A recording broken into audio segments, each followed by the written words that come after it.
Rockstars Late Night CinemaCon edition. This week is a very special week. CinemaCon, which is the world's largest trade show for the motion picture theater industry, is happening right now as we speak in Las Vegas, and our very own Erik Voss and Jessica Clemons are on the ground in Sin City. We will be here live giving you all the news as soon as it breaks, courtesy of the new Rockstars Twitter feed and like 20 different Slack threads we have going with Erik and Jess. I'm Alex Berg. With me today on the panel is Zach Huddleston. And behind the screens, making everything work, is Brian Kim. So we'll be keeping a close eye on the chat for super chats and questions from members. So please hit us up. Friendly reminder not to be a jerk in the chat. We don't have the patience for it. We'll just tell you to get lost. Couple big things we're expecting to see today right away. Spider-Man, right? Tonight is Sony's night. Multiple forms of Spidermans, okay, is what we might see. Yeah. So, a quick, Berg just covered it, but to remind you, so CinemaCon is a not open to the public industry event in Las Vegas every year, though we got in. Erik and Jessica are in the room, but we can't like broadcast from there or whatever. So we are broadcasting from our lovely Burbank studios here, and it is broken up by studio, right? So we might even have a graphic we can show for like our schedule this week. Yeah, we will be covering CinemaCon all week long. Yes. Tonight is Sony, tomorrow is WB. Wednesday is Universal. Thursday will be the Disney panel, which of course includes Marvel, Star Wars. Yes. And everything else. And there's not on this list right here, there's not a Paramount panel, though one does exist. There's not an MGM Amazon panel, though one does exist. We're kind of just doing one stream a day to cover the biggest panel, but we'll recap those smaller studio things in the appropriate day as well. Like already today, there was a Angel Studios famous panel. For Sound of Freedom. And also, real quick, yes, Ruth, this is live. Thank you, Bruce Leroy, for your $5 super chat. And actually, just to prove that, also shout out, I see Sarah Hatchadorian in the chat. Perp Dizzy 1, Nerd Girl Jean in the chat, Caleb Mazzarini Productions. Everybody in the chat, thank you so much. And we are going to we will read out loud every single super chat that comes in. Yeah, we will get to that stuff. We're gonna be leaning on you guys as we are going to be basically doing text to verbal translation of tweets 3 hours for most of the next 3 hours. Okay, so the CinemaCon, it takes place over 4 days, broken into these studio panels. Tonight, the big one is Sony Pictures. Yes. And it's a particularly big year for Sony. Huge, because they have a live-action Spider-Man movie, as you're well aware. Spider-Man Brand New Day is coming out. We are anticipating Tom Holland might be there. Destin Daniel Cretton might be there. They might show entire scenes from the movie. Yes. We might get a new trailer shown. They're going to roll out the carpet as this is anticipated to be one of the biggest, if not the biggest movie of the year, one of the biggest movies of the summer. And so they'll have representatives from every movie theater in the country in the room, and they're going to try to dazzle them. Yes. And be like, hey, if you were thinking of giving us 6 screens, why don't you give us 9 or whatever? Yeah, I think that's kind of like the main point of, where something like San Diego Comic-Con has really become sort of a fan convention. CinemaCon is something a little bit more like what E3 used to be, where it's what the theater owners are using to predict what the year ahead will bring. So obviously for the biggest movies, Dune Part 3 and Avengers Doomsday come to mind. They already kind of know, like, hey, they're going to get IMAX screens, they're going to get this many theaters. But for a lot of those movies that might be on the cusp of being a major blockbuster, this is kind of a make or break event for these studios. And so it really matters that the studios bring their A game to Vegas this week to impress all the theater chain owners, Cinemark, AMC, Regal, your local places, what have you. Your Alamo Draft House, your Lemley, your whatever. So again, headlined the panel tonight by Spider-Man Brand New Day. We're anticipating getting some big news. Maybe we get a reveal of some kind. Yes. Do we get confirmation on who Sadie Sink is playing in Yes, this we have a movie? couple questions about this in the chat already. Angel Janorio 9542 asking, do you guys think they will confirm Sadie Sink will be Jean Grey? No, is the answer, Angel Janorio. But Sadie Sink might come out on stage. Possible. Also, Mayan K, superhero fan, 40 yen, I think that is. I can't see what that is. Super chat. Will we get a tease of Brand New Day's main villain? Possible. We don't really know exactly what's going on there. Underlying in your question is that we have not already been teased on what the main villain is. Yeah, I doubt it's Scorpion. Yeah, we're assuming it's not Scorpion or Tarantula. We have not visibly seen the actor playing Tombstone. No, not yet. Right? Or potential other actors. And because we haven't yet confirmed who Sadie Sink is playing, we don't know if she could in fact be a villain.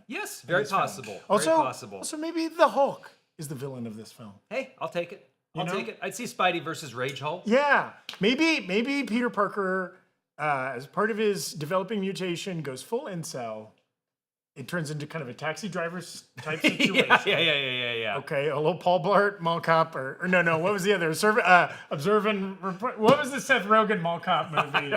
But it's very funny to go, the cinematic whiplash to go from taxi driver to Paul Blart Mall Cop. Because I remember there was the year, we're already off track, but expect a lot of this. There was the year where we got two Mall Cop movies, and one was Paul Blart Mall Cop starring Kevin James, and the other was a very dark Seth Rogen taxi driver mall cop movie, I think called Observe and Report. Anyways, all of that in service of a joke that wasn't landing anyways. But so there's so much that could come out about Brand New Day. I don't doubt that will be kind of the linchpin, the headlining of their presentation. But there's some other big stuff we're anticipating getting in this panel. Well, I think a lot of people in the chat have already been asking about it. We don't know, but we're optimistic that we'll get some news about Beyond the Spider-Verse or whatever the third. The names are so similar to me, I get confused. Beyond the Spider-Verse, I think, is the current working title. They talked about Beyond the Spider-Verse at last year's CinemaCon. Yes. Even acknowledging it wasn't scheduled to come out until 2027. As far as we know, it is still scheduled to come out next year, 2027. Yeah, Lord Miller, during the Project Hail Mary press tour, were very vocal about, like, we know, we feel the weight of the expectation. We're doing what we can to get it done.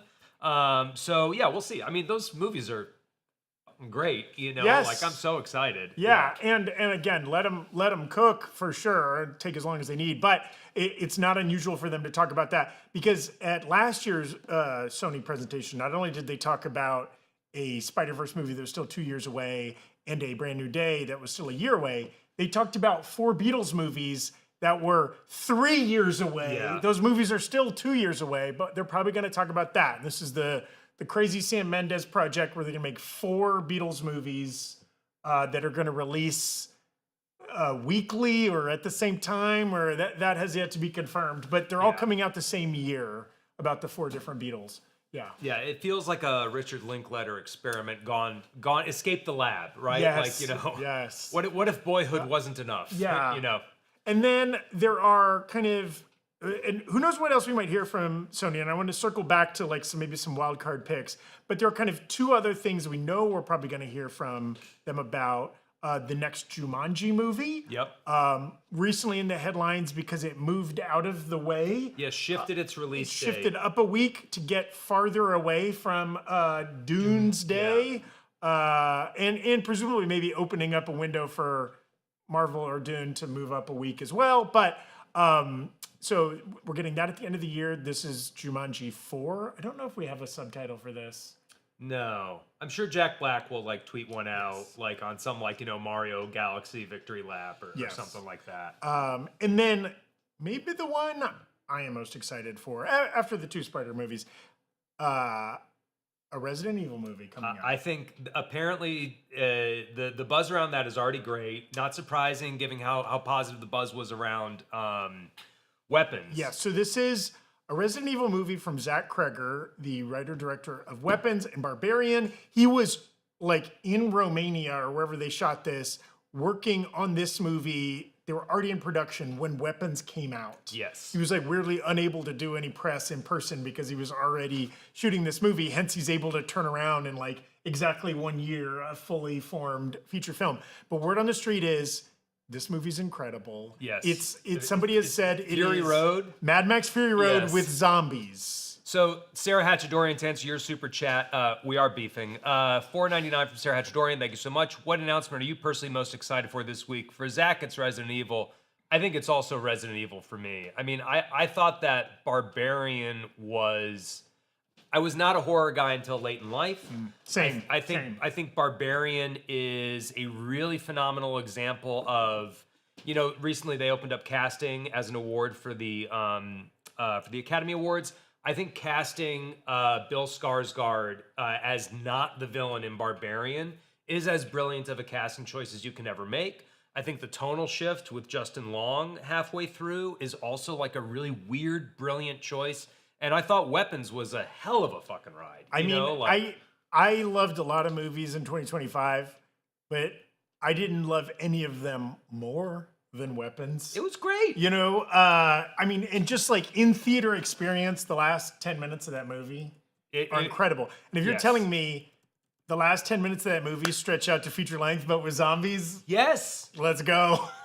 Okay, we got a couple other super chats coming through here. Hannah Basso, 1398, asking, do you think the Spidey cast is there, including Ruffalo and Sink? Also, sup NR. Sup, Hannah Basso. I think there's a good chance we get some Spidey cast there. I don't know if we'll get all of them, but and who knows what state of, if there are still reshoots going on or whatnot.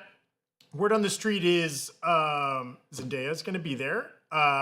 She has a movie in theaters right now, The Drama. And then she is a part of every actor in Hollywood must be in 2 out of 3 of Avengers Doomsday, Dune 3, or The Odyssey. Yeah, if you're not in 2 of those movies, fire your agent. Okay. And she is in 2 of those. She is in Dune 3 and Brand New Day. Or I'm sorry, I guess you could add that one, a 4th one. Oh, and she's in The Odyssey. Is she? I believe she's in The Odyssey as well. If not, Euphoria is on right now. And so Euphoria. She's tired. Where does she find the time? Give her a break. But it would be cool if she and Tom Holland were there. Tom Holland is definitely in The Odyssey. Not in Doomsday, supposedly. Saving him for Secret Wars. We'll find out. We'll talk about that more on the Thursday Disney panel. Okay, Meg Maddie 510 saying she is in the Odyssey. Thank you, Meg Maddie 510. They got everybody. So Zendaya's 2026. A season of Euphoria. The Drama. Both those is just Q1, okay? Spider-Man Brand New Day. Which maybe she's in for 12 minutes. We don't know. Yeah, who can say? We don't know. Yeah, we got no idea. And same with The Odyssey. Maybe she's in that for 10 minutes. Feels like she might have a heftier part in Dune Part 3. But even if you're supporting roles in all of those projects, incredible. Yes, incredible. What a run. Yes. What a run. And congratulations on your secret wedding, you know? It was secret? Well, they haven't officially announced that they're married. Nakoa, it's time to go to bed. Thank you, WWFMLY4. If anybody has a child that needs to be sent to bed, we are happy to tell them. Especially, if you're on Eastern time zone. If you're in Europe right now, I saw somebody in the chat saying they're in Britain right now. Okay, and it was like 2 a.m. Greenwich Mean Time or whatever. That's wild. But bless your heart, we'll keep you awake. Now, something we want to do real quick before we get started with the news. The Sony panel is scheduled to start in just a couple minutes. For those of you in LA, or those of you who are online and would like to watch a show live streamed, this coming Friday, April 17th at 7:30 p.m., New Rockstars will be doing a live show at the Upright Citizens Brigade Theater in Los Angeles. We're going to be doing a staged reading of everybody's absolute favorite vampire movie, Morbius. Quick look at that graphic. Look at that gorgeous graphic our editor Joshua put together. Yes. So, to be clear, and Erik has had to mention this because we've gotten a lot of weird questions. This is a comedic staged reading. Yes. Okay? We're not like, if we could pick from any movie ever made, there's a reason we're picking Morbius to do a staged reading of because we think it'll be a really good time. This is at a storied comedy theater in Los Angeles. This is going to be a great time. But talking Morbius, a movie put out by Sony Picture Studios. Now, we are in a post kind of spumsy world. Yeah. As far as we know, after Kraven the Hunter, there are no more planned Sony non-MCU spin-off movies, other than obviously the Spider-Verse movies and the actual Spider. They movies. have intimated that they're open to a reboot of the Spump And City. so that leads me to my wild card prediction for this panel. Oh. Do we get a new Spumsy movie Oh announced? my God. Madam Web 2? Or, Madam Weed? you know, the Tom Hardy Venom trilogy wrapped up definitively pretty well with Venom: The Last Dance. But like, those movies made a lot of money. Yeah. It would be weird for Sony to be like, okay, done forever. We made some stinkers, and so now we're just not going to try anymore. Don't you think they might try again? Give it a shot. I don't know. I mean, there's also beyond any creative or financial motivations for making a film.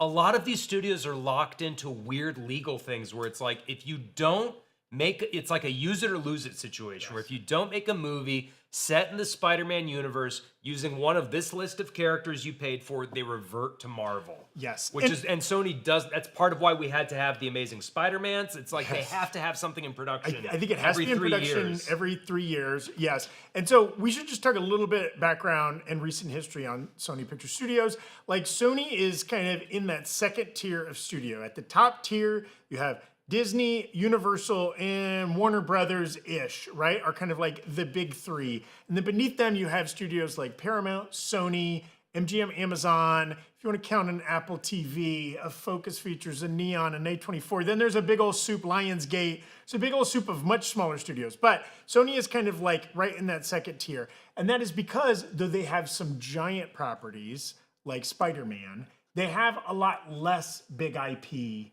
than a Disney or a Universal or a Warner Brothers, right? And really their number one IP is Spider-Man. And you can only squeeze out a live action Spider-Man movie every 3 to 4 years. 2021 was No Way Home, right? Like a little bit longer gap than maybe they would have liked, but like reasonably, you're talking every 3 years. And the animated movies, maybe those are kind of also every 3 or 4 years. I think 2022 was Across the Spider-Verse, I believe. So it will end up taking them 5 years to get out. Can that be right? Was it 2022? 2022. We won't be fact checking anything on this very long live stream in which we have 3 laptops. We got 3 laptops on the desk. This is just to manage the chat, the prompter. Multiple screens off. But like, so they really have to milk everything they can from that franchise, and that's why we got Kraven the Hunter and Madam Web and Morbius and all of this. But also, like, maybe that endeavor didn't work, but they'll find a new way. Maybe they double down on animation. So another big thing about Sony is they did not have a very good year last year. They had a couple big flops: Caught Stealing with Austin Butler, Big Bold Beautiful Journey with Colin Farrell and Margot Robbie, and then really the irony of all ironies, their biggest hit from 2025 was a movie they didn't own and didn't get to distribute, and that was K-Pop Demon Hunters. Yeah.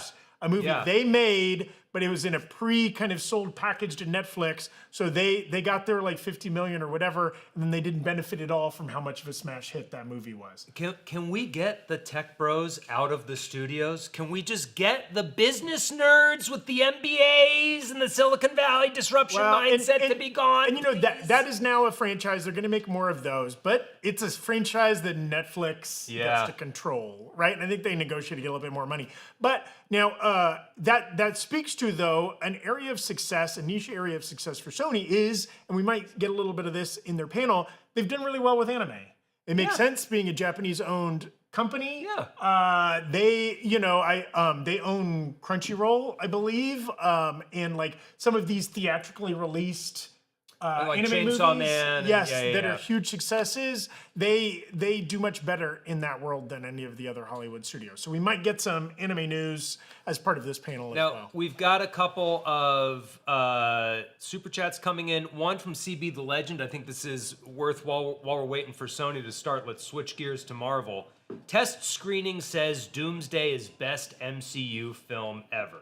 We have heard that the test screening was Infinity War level, which is a famously successful test screening for Marvel and a great movie. Also, a direct parallel in that, like that was the first of 2 concurrent Avengers movies. This is the first of 2 concurrent Avengers movies. Yeah, so we're, obviously we have high hopes for Doomsday. I've been, as part of our podcast series, Road to Doomsday, I've been going back and rewatching a lot of the old Marvel movies. And for as much as I hate being the crotchety old nerd who's like, back in my day, a team-up movie meant something, there is something that hits different about like first Avengers, versus Quantumania or something like that. Yes. Well, in like the Infinity War thing, you're right. That got brought up because it was a famously strong test screening, and it is the first of like a duo of Avengers movies. But also, Infinity War benefited from, and it gives me high hopes for Doomsday.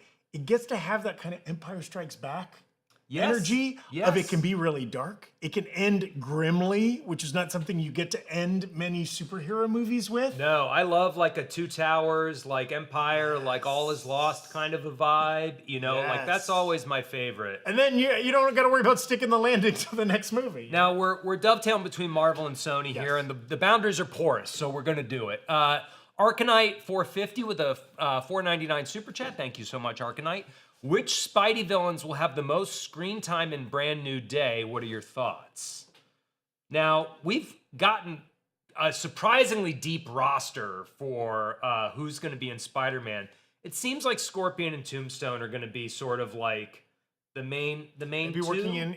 working in tandem. We've gotten both toy leaks and like some limited footage. There will be a tarantula involved in this film. There rumors of a Vulture appearance. Yeah. Last time we saw Scorpion, he was with Vulture, but I don't know how much we can trust that. And then obviously the trailer heavily featured members of the Hand Ninja Squad. Yes. Yeah. Right? A lot of ninjas. Not like a specific member. So I guess are we saying like if there's 30 seconds of 9 ninjas, is that cumulative? Does that cumulative 270 seconds of ninjas? Yeah. I don't know. It is interesting, and I think like.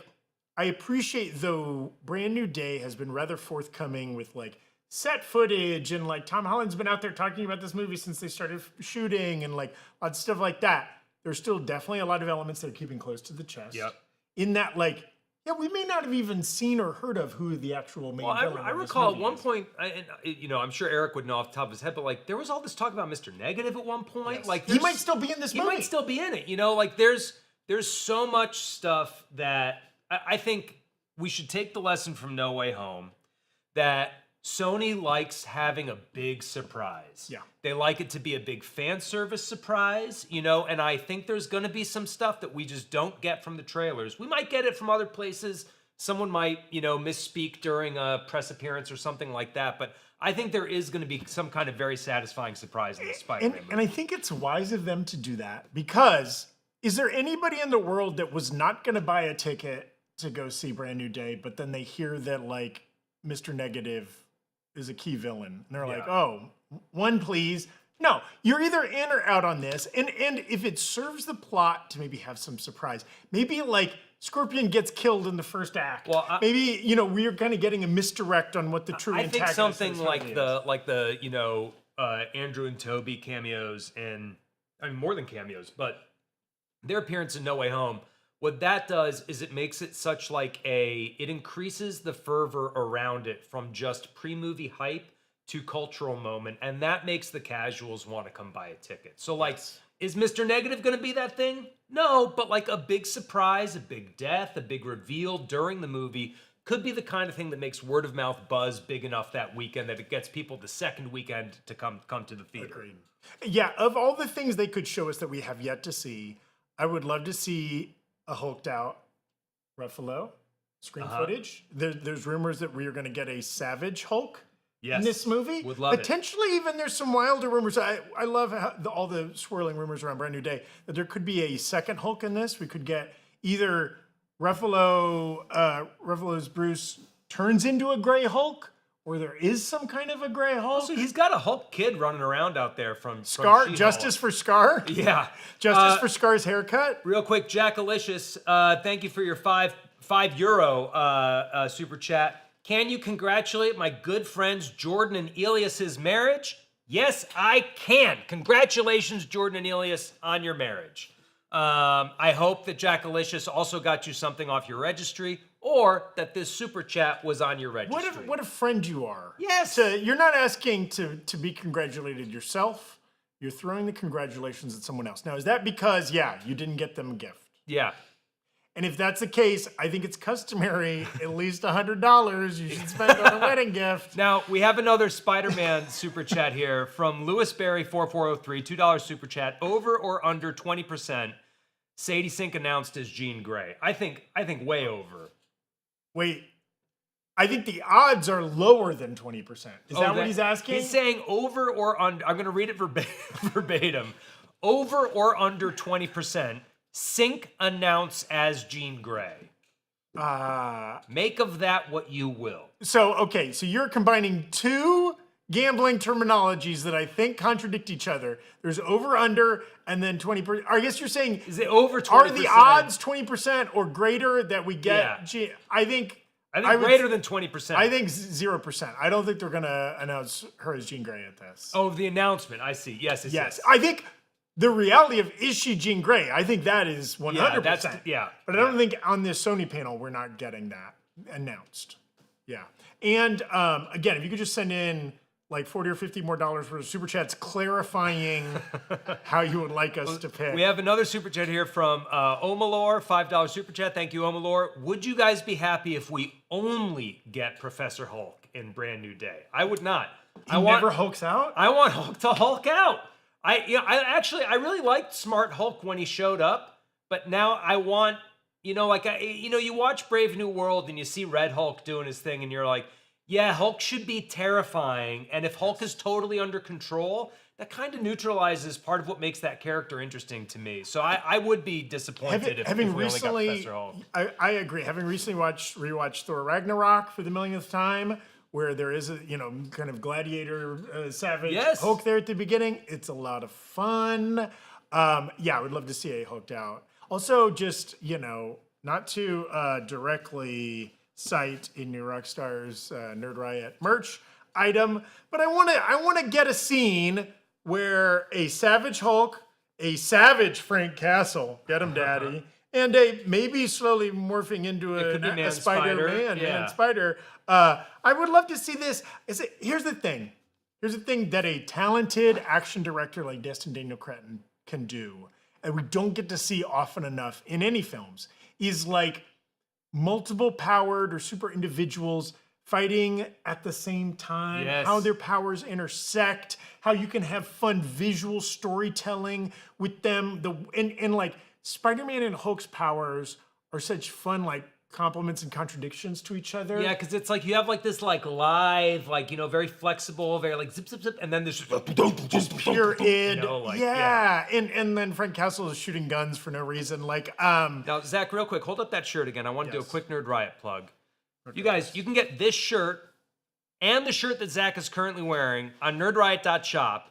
Buying a shirt from nerdriot.shop is one of the best ways you can support our channel. So head to nerdriot.shop. You can get, these Star Wars shirts if you're getting ready for Mando Grogu.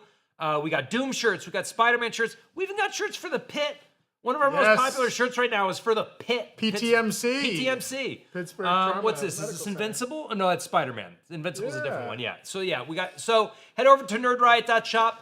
Pick up some merch. And if you already own some Nerd Riot, or you order something today, you take a picture of yourself wearing it. You can crop out your face if you don't feel like sharing that with the world. But then you tag us on the socials.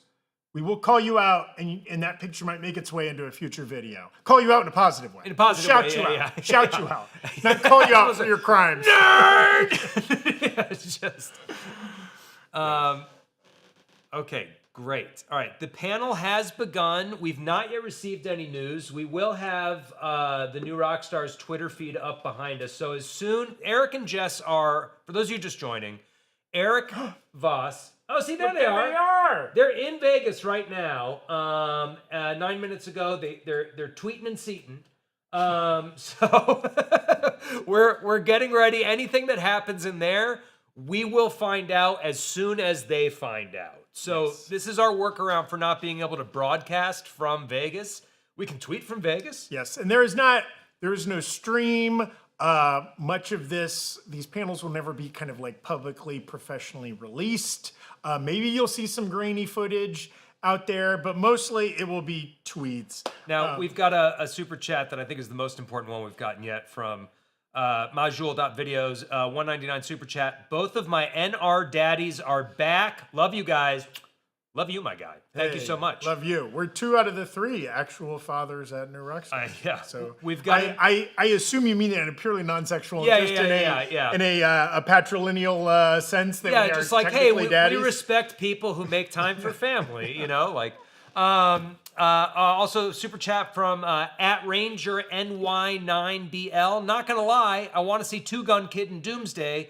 We need some Old West representation in the MCU. I know it's not gonna happen, but I want it. I want it to so bad. If you don't think that like Sony at one point has like gotten a writer in a room, and been like, okay, listen, we have the rights to, you know what I mean? Two Gun Kid. Yeah. We also have from I Know Juice, 499 super chat. Do you think there will be a Doomsday after credits in Brand New Day? This is a great question. I think so, right? So. I think there's got to be some connective tissue, something teeing it up. But yeah, I think that's a very over under 20%. It's over 20% chance. Yes, I mean Kevin Feige is a producer on Brand New Day.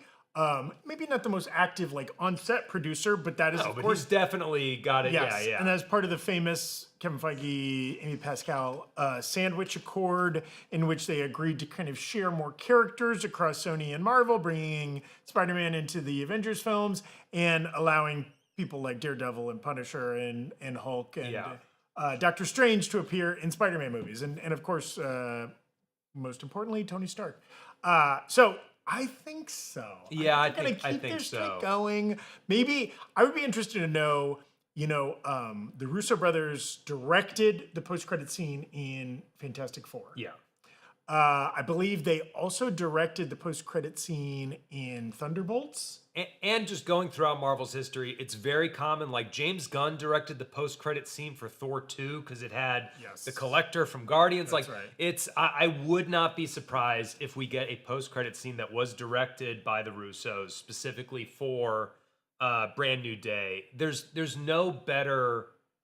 You want to capture that audience, right? Like, like everybody fears this kind of idea of audience churn in the streaming market. You have a certain amount of fans. Not all of them are going to make it with you through all your movies. Having a post-credit scene that directly sets up Avengers Doomsday is the best way to reduce audience churn between those two films. I think so, especially because, like, other than in 2024, where we really only got Deadpool and Wolverine, we're getting more, but we are getting 3 MCU movies, if we're counting Brand New Day as MCU, in 24 months. Yeah.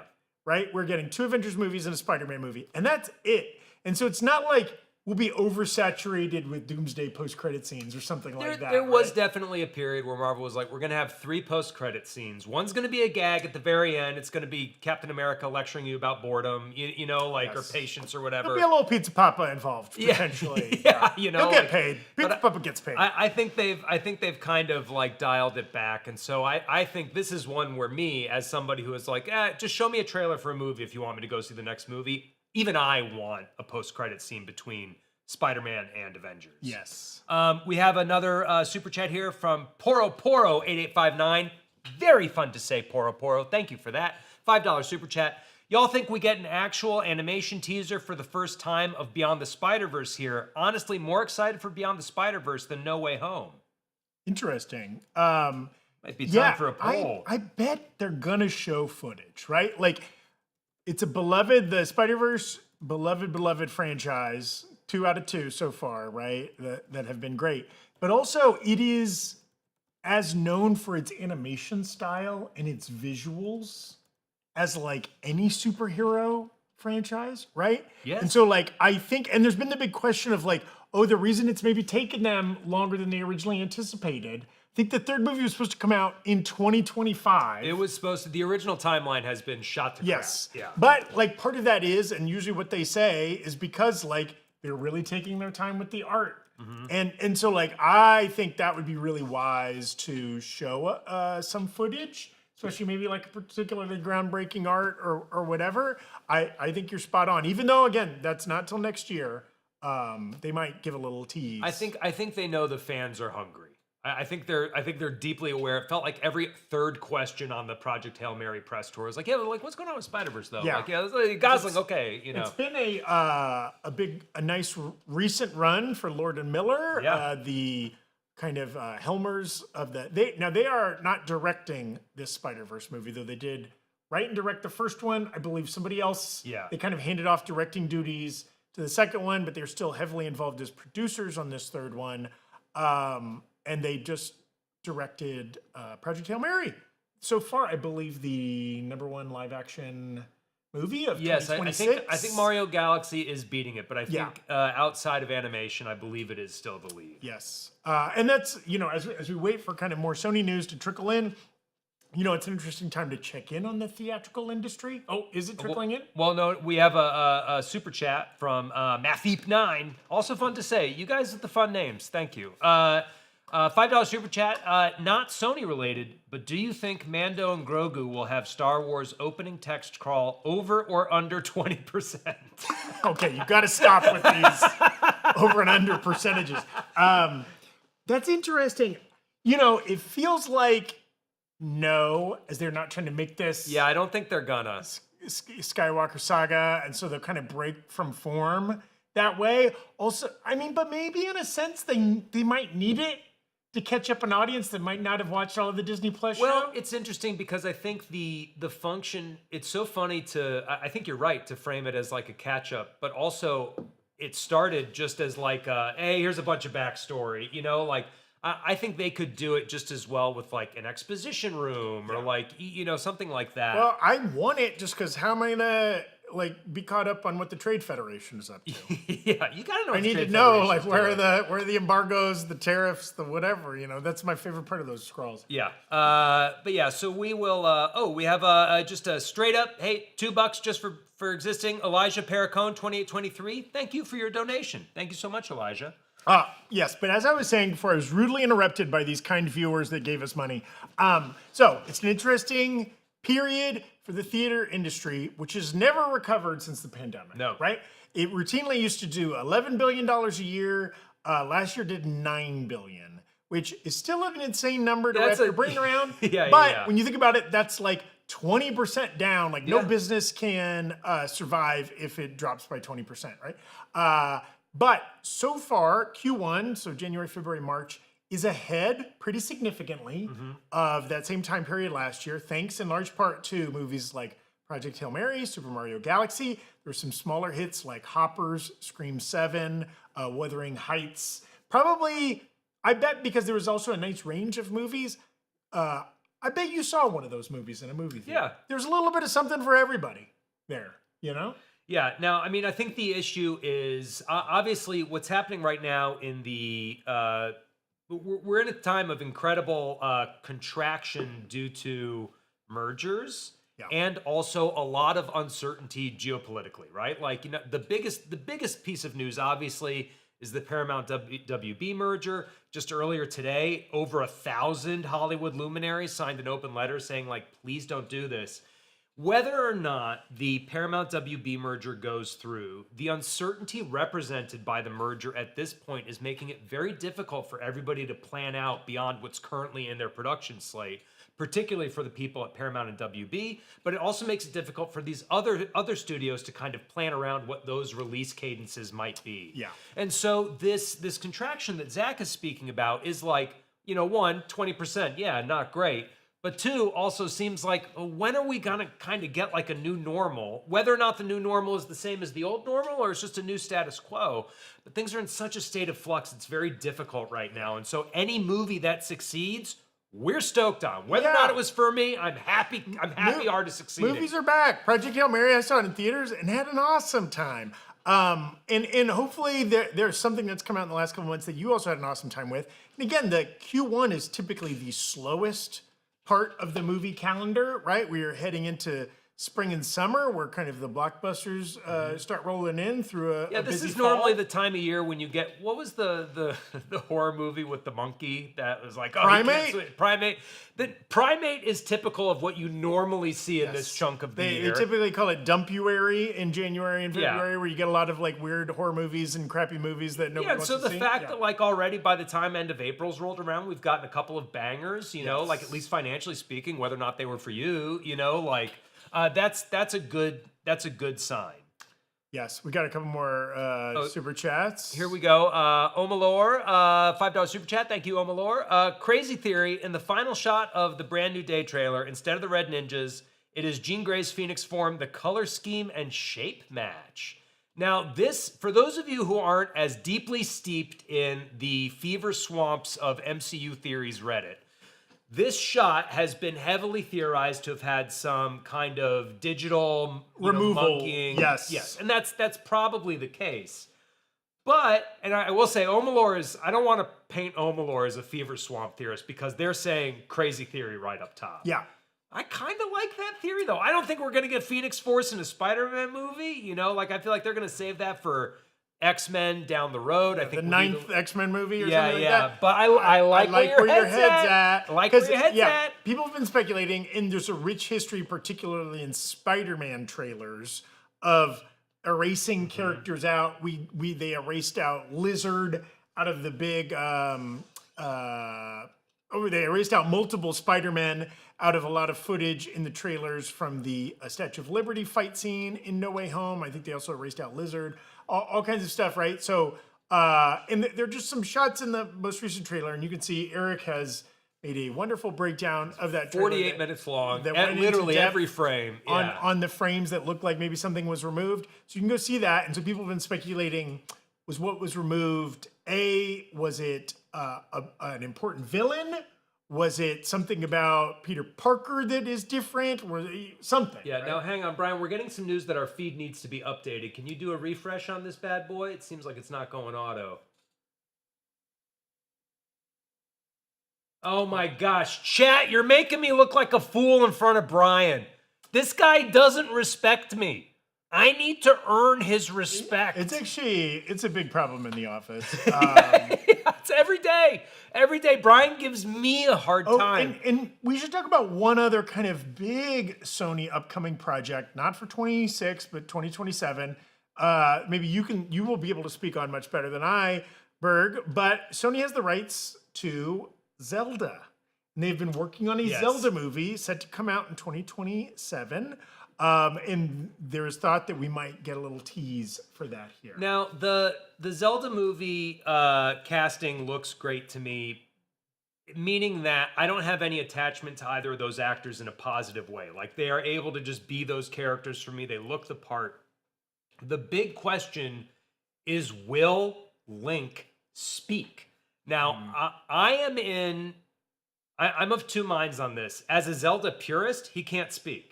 He just can't speak. There's no way. We all saw that cartoon from the 80s, like, excuse me, princess. Like, not the vibe, you know? Like, on the other hand, I have a hard time imagining a studio head making one of the most recognizable characters in all of video gamedom. You know, Link is right up there with all of Mario and pop culture. Pikachu. Yeah. Yeah, you know, like, I have a hard time seeing a studio head saying, we're not going to let this guy speak. I think that's the bolder choice. I think that's going to be what makes it memorable.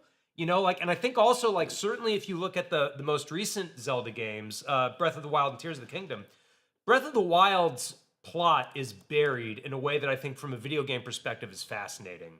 But when you dig it up, it's very clear that Link is the sidekick. Like, you're playing as this sidekick, but really what you're doing is running all these errands while Zelda buys you time in the big fight against Ganon, or Calamity Ganon, I guess. You know, so if in the movie Link doesn't speak, I'm fine with that. He should be the sidekick. Zelda is the actual hero, at least in the modern Zelda canon. Everyone has a different favorite Zelda game. You're all wrong. It's not the N64 Zeldas. It's either Link to the Past or Breath of the Wild. Those are the only two correct answers. Now, can I ask a Yes. seemingly non sequitur question? But are you a fan of the Maze Runner film franchise? I'm not familiar with them. Okay. They came out in an area, and this actually leads us back to a super chat we missed about Hunger Games, which we'll get to in one Yes, second. we see you. We'll come back. But yeah, they came out in a swamp of YA stuff. Same. Yeah. I never watched those in Divergent and even Hunger Games. Weren't for me. Yeah, weren't for me. But Wes Ball is the director of the upcoming Zelda movie,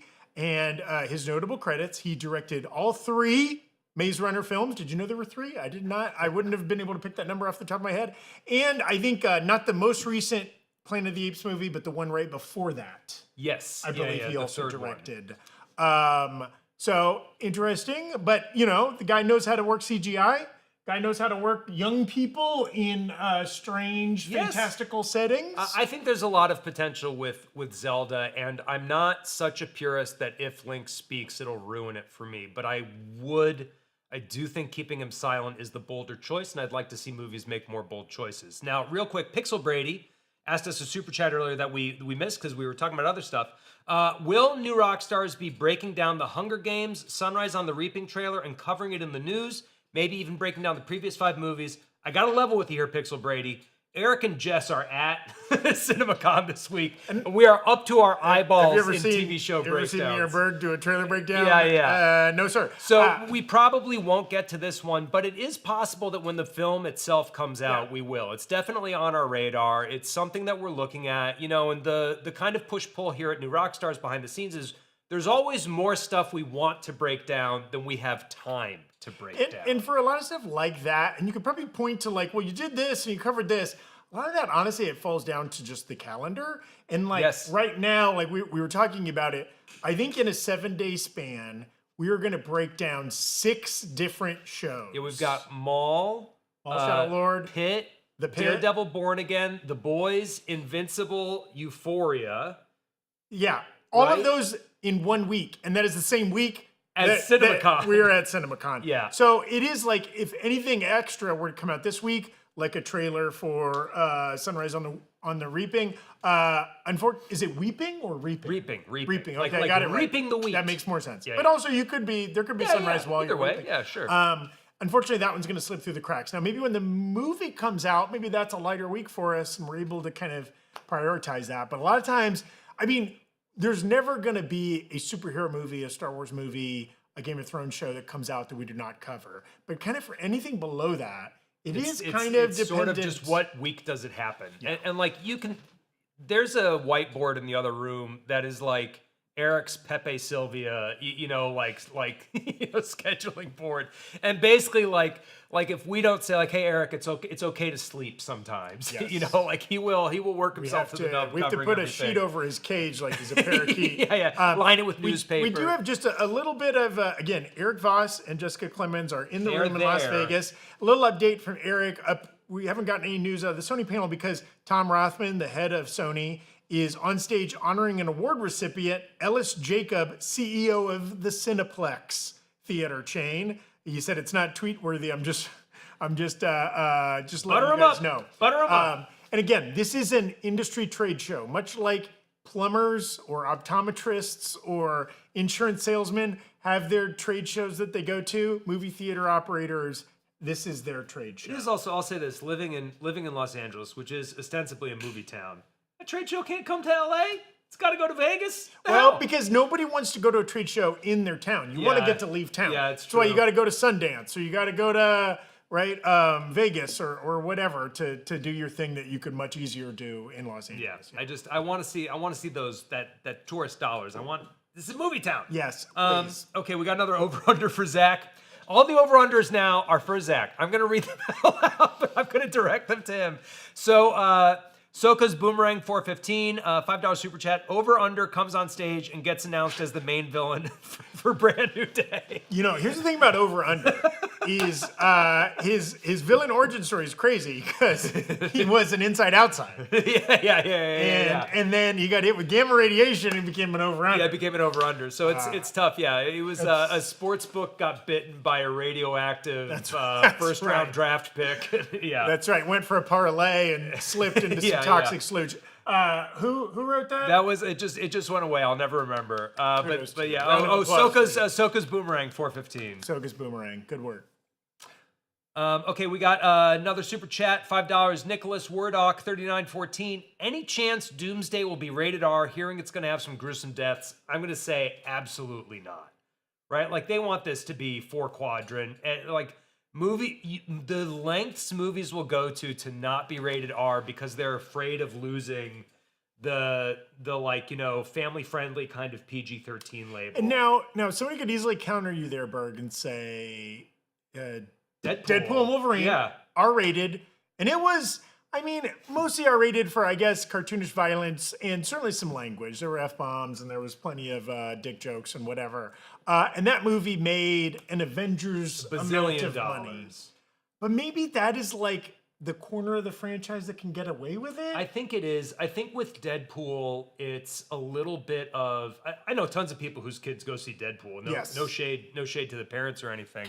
But I think it's also a little bit of like Ryan Reynolds' hard R humor is kind of like, ooh.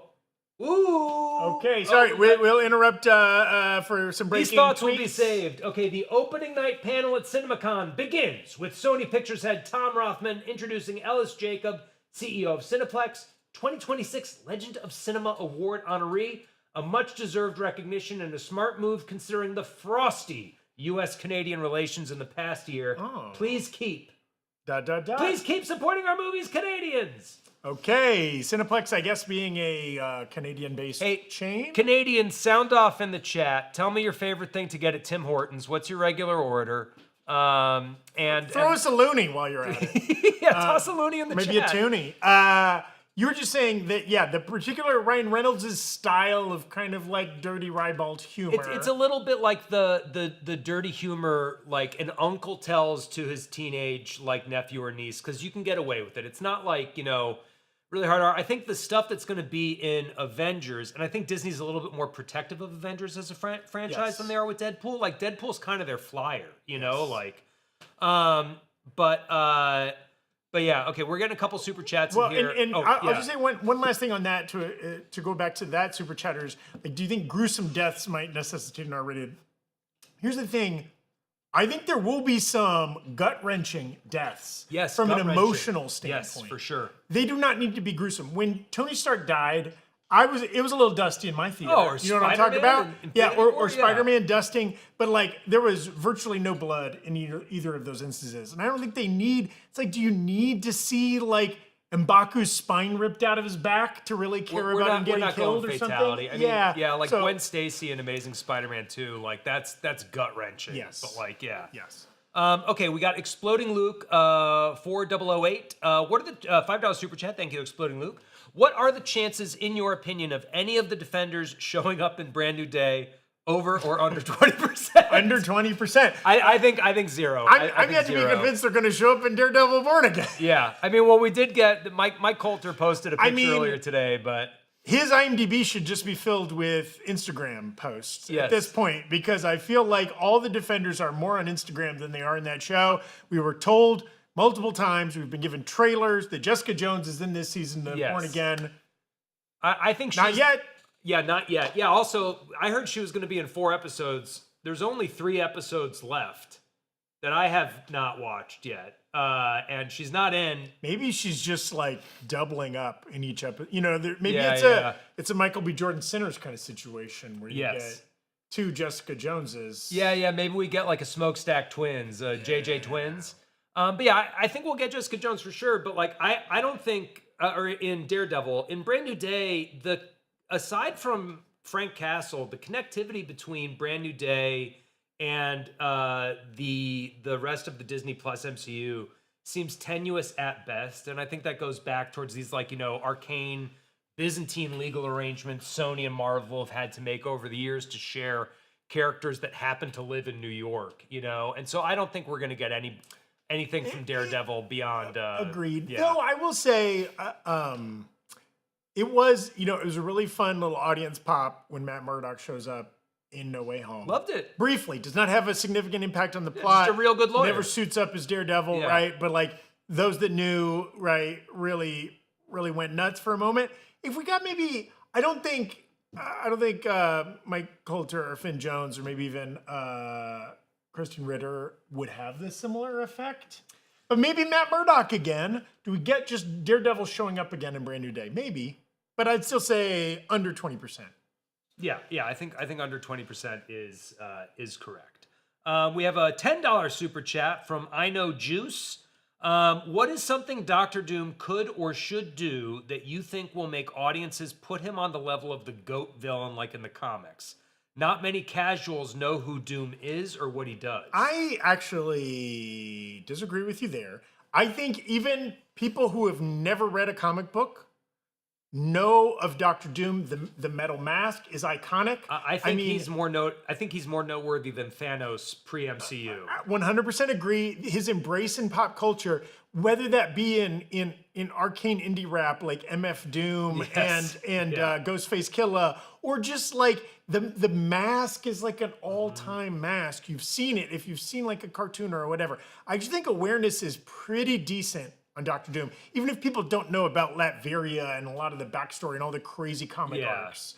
I think also it's easy to forget Doom's been around for 60 years. Yes. You know, OG villain. Doom is one of the, like my father, who is a boomer, he read Fantastic Four comics when he was my daughter's age, and Doom was there then, Yes. Multiple generations. I think that I think that people rightly memory hole the earlier outings of the Fantastic Four cinematically. I think they didn't really connect with a lot of people. I totally get why, but I think we forget that part of the reason they were able to make those Fantastic Four movies when they did is because the Fantastic Four and their villains had such kind of name recognition, and Doom is absolutely a part of that. Yeah, I think but to go back to your question, and we're obviously not talking about the Sony panel here, but we got to fill time, so fuck it. You know what I mean? There's a little R-rated. This stream just got R-rated. I dropped an F-bomb. I'm going to smoke a cigarette. We already got the R. Oh, yeah, dog. I think I'm very interested, and I think the biggest question mark around these two movies, Doomsday and Secret Wars, is why is it Robert Downey Jr.? Yeah. And just the casting alone adds a level of mystery and strangeness and befuddlement. A real WTF factor. Yes. Yeah. And so I think that inherently, you could, we never saw Josh Brolin physically as Thanos. You know what I mean? That was a fully CGI character. I bet if you asked everybody that saw Endgame who played Thanos, a quarter of them would not be, maybe much larger, would not be able to name Josh Brolin, right? No, nobody watching this stream, but I'm talking about those casuals out there. Whereas we're going to see a lot of Robert Downey Jr.'s face in these movies. I think so. And he has a very recognizable face, especially to Marvel fans. So I think that alone and how they work their way up and what his arc is in the first movie, Infinity War and Endgame Thanos are kind of the same guy. Yeah. Right? Or people have pointed out that Infinity War is really a Thanos movie, and then he's kind of he sort of shows up towards the end of Endgame. And then Endgame is more like a Tony Avengers movie, whatever. But there's a lot of speculation. We don't know the plot of these two films, but that Doom is going to have a much wider arc across these two movies. He might be a completely different kind of character in Doomsday than he is in Secret Wars. And so I think if they're able to stick some of these things, people will be like, oh, there's the new. I think they're going to make him just tragic enough. I don't think he's going to get redeemed or sympathetic the way Loki has or something, but I think he's going to wind up being a Killmonger type where you're he's got some points. Doom was right. Print those shirts now. But we got a super chat here. I hate Quansha, $2 super chat saying Legends of Zelda Majora's Mask movie would go crazy. Look, I'll say this because I know there's a lot of people in the chats after I said the N64 Zeldas are no good. You're all wrong. You're all incorrect. I'm so sorry. Link to the Past is great. Everything and the Wii Zelda, the one with that bow and arrow thing. But yeah, you're right. People love Majora's Mask. It's not my favorite, but I do think it would go crazy. And I think they're remastering it. I believe I saw a headline about recently. Oh, interesting. Yeah. Well, and I'm sure Sony would love it if this movie is so successful that they are able to launch a franchise and do yes. another one of these movies every 2.5 years or whatever. At Dave M 1411 $5 super chat. Shout out to Berg from Connecticut, our greatest former resident since Shonda Rhimes. Now, I want to throw something out there, and far be it from me to besmirch Dave M 1411's good name. I think you're drunk. Hell yeah. You put me and Shonda Rhimes in the same sentence. She's way better than I am. East Coast, 10 p.m. There must have been like, I don't know, some basketball players. Yeah. Maybe a You got everybody novelist. from UConn. Yeah, you got Justin there's got to be Long. some people. Yeah, Yeah. But it's definitely top 10. You're not far off.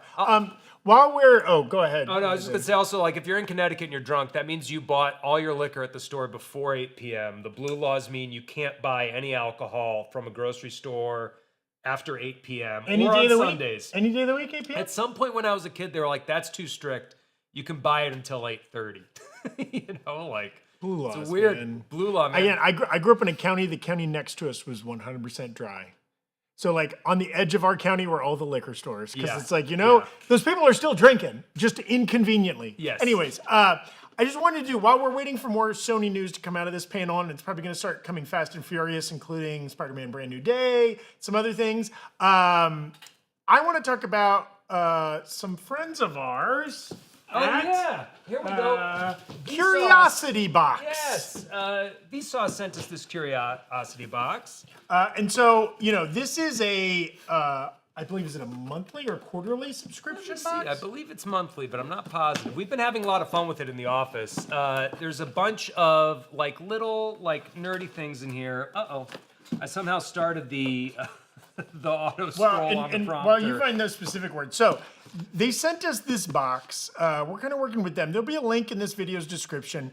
Click on this. This is from the YouTube creator Voss, who does he does a convention in San Francisco called something with sauce in it. But it's like a little loot crate kind of thing, but they're all fun science things. And this is, when I saw this, so my daughter, I have a 3-year-old daughter, she really likes hard-boiled eggs, okay? Whatever, it's a protein I can get her to eat. When your kid decides they like something, you will feed them nothing but that for a year. You're so happy they're eating. And, I never thought anything of it. Obviously, there were a lot of hard-boiled eggs in some people's lives recently with Easter, but I never thought anything of it. I'm like, okay, hard-boiled eggs, I'll just make those for her. Then in this box they sent us, it came with some hard-boiled egg molds, okay? Put this one up to the camera. I don't know if you can see this. This is Albert Einstein's face with his tongue sticking out, okay? This one makes a diamond shape, and this one makes a 6-sided die shape. And what you do, I've done this, I've tested these products out, and they are a hit. You hard-boil an egg, when it's still hot, you crack the shell, you throw it in one of these molds, stick it in the fridge. By the time it cools down, it is in this shape.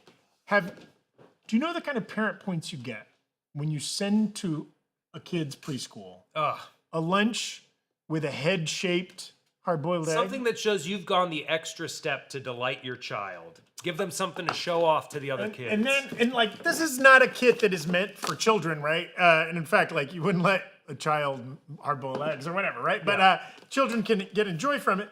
But this kit also, this one was also a big hit with my daughter. We had our own little box. So this is a little stuffed thing that is, when you look at it this way, it is a duck. But when you look at it this way, it is a rabbit. Yeah, one of those famous, and they have a whole bunch of those that come with the kits month after month, those 2-view plushies. We also have this cool Surfer Ings Party Punch. It tells you how to make enriched uranium. Yes. That is a recipe for enriched uranium. I am thrilled with this kit. It was legitimately one of these things where it was like every one of the little items was kind of interesting and fun.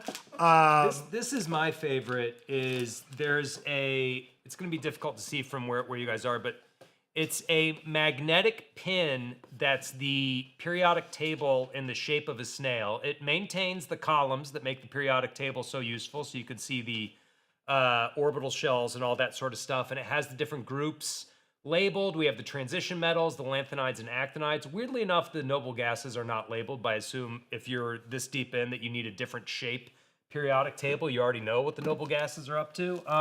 Yeah, so this is great. So this is the Curiosity box. We'll have a link in the description where you can go check it out. You can get a Curiosity box of your very own, have some stuff to play with, and you'll help support our channel, help keep live streams like this happening. So thanks again to Curiosity Box for being a sponsor of our CinemaCon coverage. And it makes a great gift. Let's say you got kind of a nerdy, sciencey mom. Mother's Day's coming up, guys. And you know what's not too far after Mother's Day? Father's Day. From the daddies at NR. From the NR daddies. Oh, speaking of which, we got a clarification super chat. I don't know, Brian, if you can pull it up. If not, I'll try to scroll up and find it from the daddy commenter. From Majul.videos, $10 super chat. This is how important they felt it was to clarify. I didn't mean daddy in that way or father way. So wait, neither of the common usages of daddy? Yeah, here we go. I didn't mean daddy in that way or father way. Just glazing both of you, specifically Greg Samore, although he did correct later, Berg. I meant Berg. People need to give him his handsomeness flowers. Thank you so much. But also, I love X-Men. Storm film over under 20%.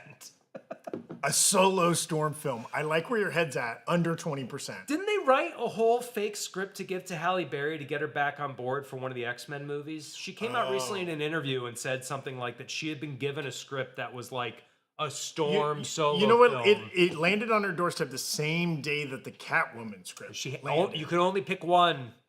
And she's like, do I have to do the accent for the whole movie? I'll do Catwoman. Yeah.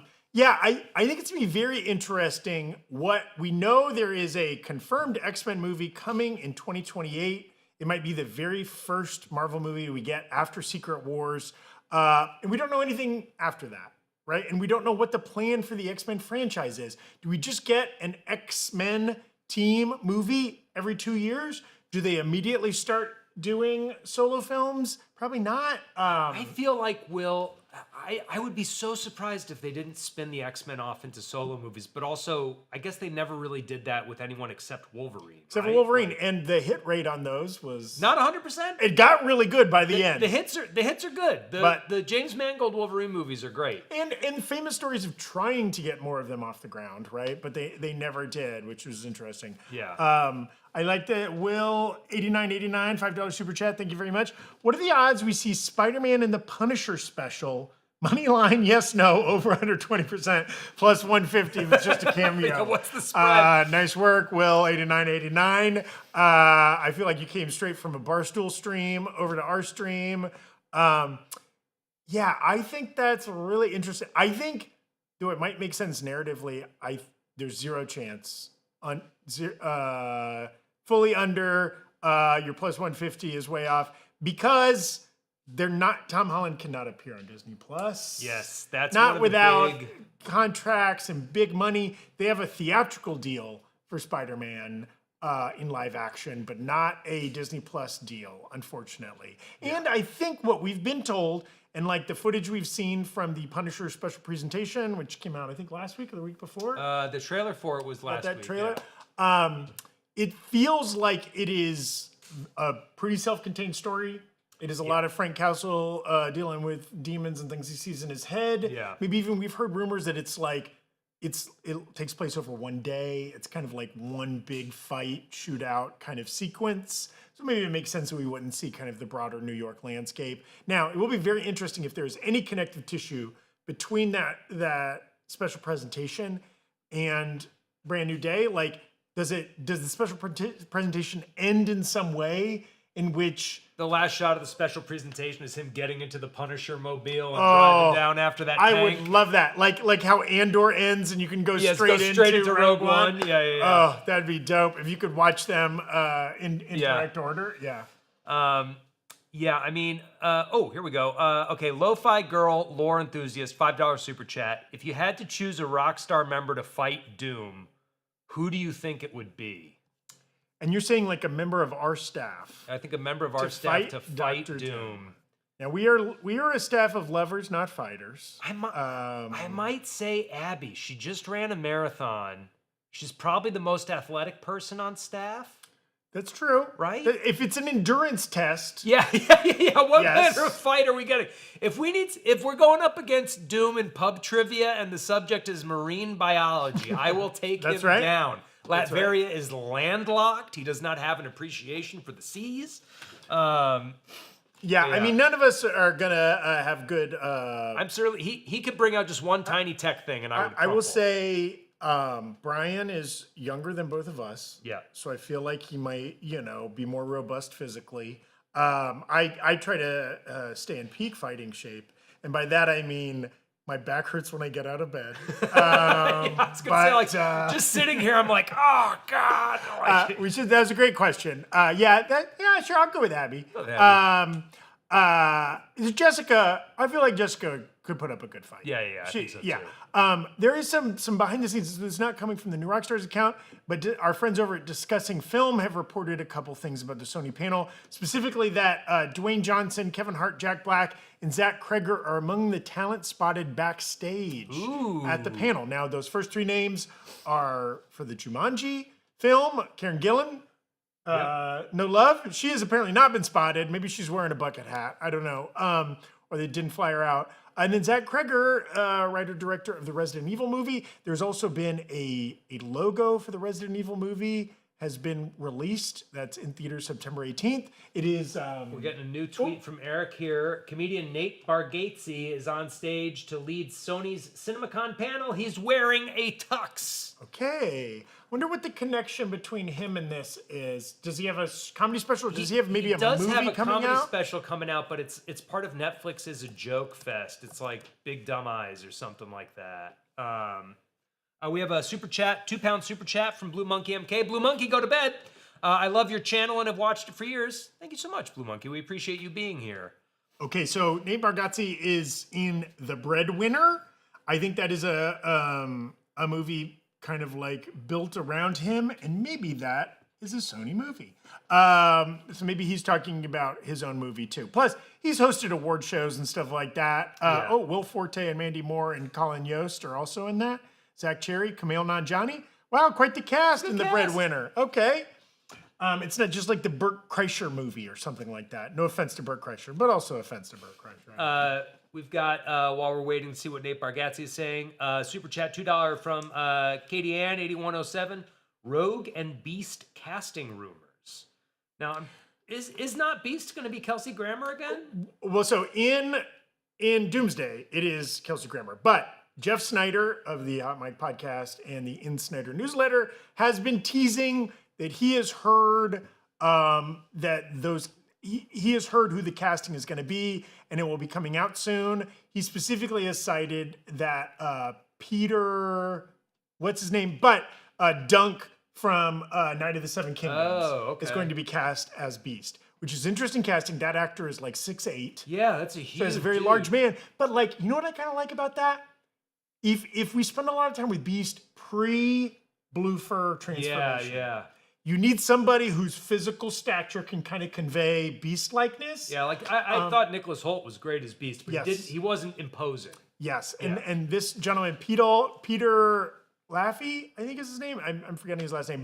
And then that Odessa Azion or whatever from I Love L.A. and Marty Supreme has been cast as Rogue. Now, that is largely based on, I think, her hair, which is flowing and curly and brown, and you can see put a little white streak in that, and she kind of looks like comic book Rogue. Yeah. But there were immediately people kind of coming out and saying like, no, that's not right, or that's just him saying that. So I don't know. I think both of those could be great. I also think both those actors are under 30, I believe, and it does feel like, especially if Sadie Sink is Jean Grey, they're going to go for a younger cast. I think something that they're looking at with X-Men is they're looking at Hugh Jackman and saying, holy crap, we struck gold. We had the same guy playing Wolverine for 30 years. You know, like James Bond we haven't had the same James Bond, the same Captain Kirk, you know, like the same Batman. Like no character has stayed the same in that time. over as many movies. you Yes, know? in years. Peter Yeah. Claffey is the name of the United of the Seven Kingdoms actor. Yeah, and I think it's going to be a tall order. I think it's going to be very interesting to see how, at some point, the X-Men castings are going to start rolling out. That movie is not in production yet. As far as we know, it's not even that close. Again, if it's not till 2028, they don't need to start shooting that till maybe like the end of next year. Yeah, I believe they just announced the screenwriters this past Yes, week, right? and yeah. and it's the two writers from Beef Beef, and The Bear who've worked with the director Jake Shire, as he is a producer on Beef and whatever, and they both wrote the Thunderbolts movie. But like they are writing the script for the X-Men movie. I don't know that they have written the script for the X-Men. No, I movie. mean that could mean so many. You know development like that could mean that they're sitting in a room drinking coffee 6 hours a day, going like, I would love to see these two characters fight, and like that might be the stage it's at. Right And probably for Marvel, it's a lot of like, hey, can we use this guy? And they're like, you can't use that guy. We got plans for him. Okay, we got a little update from Erik here.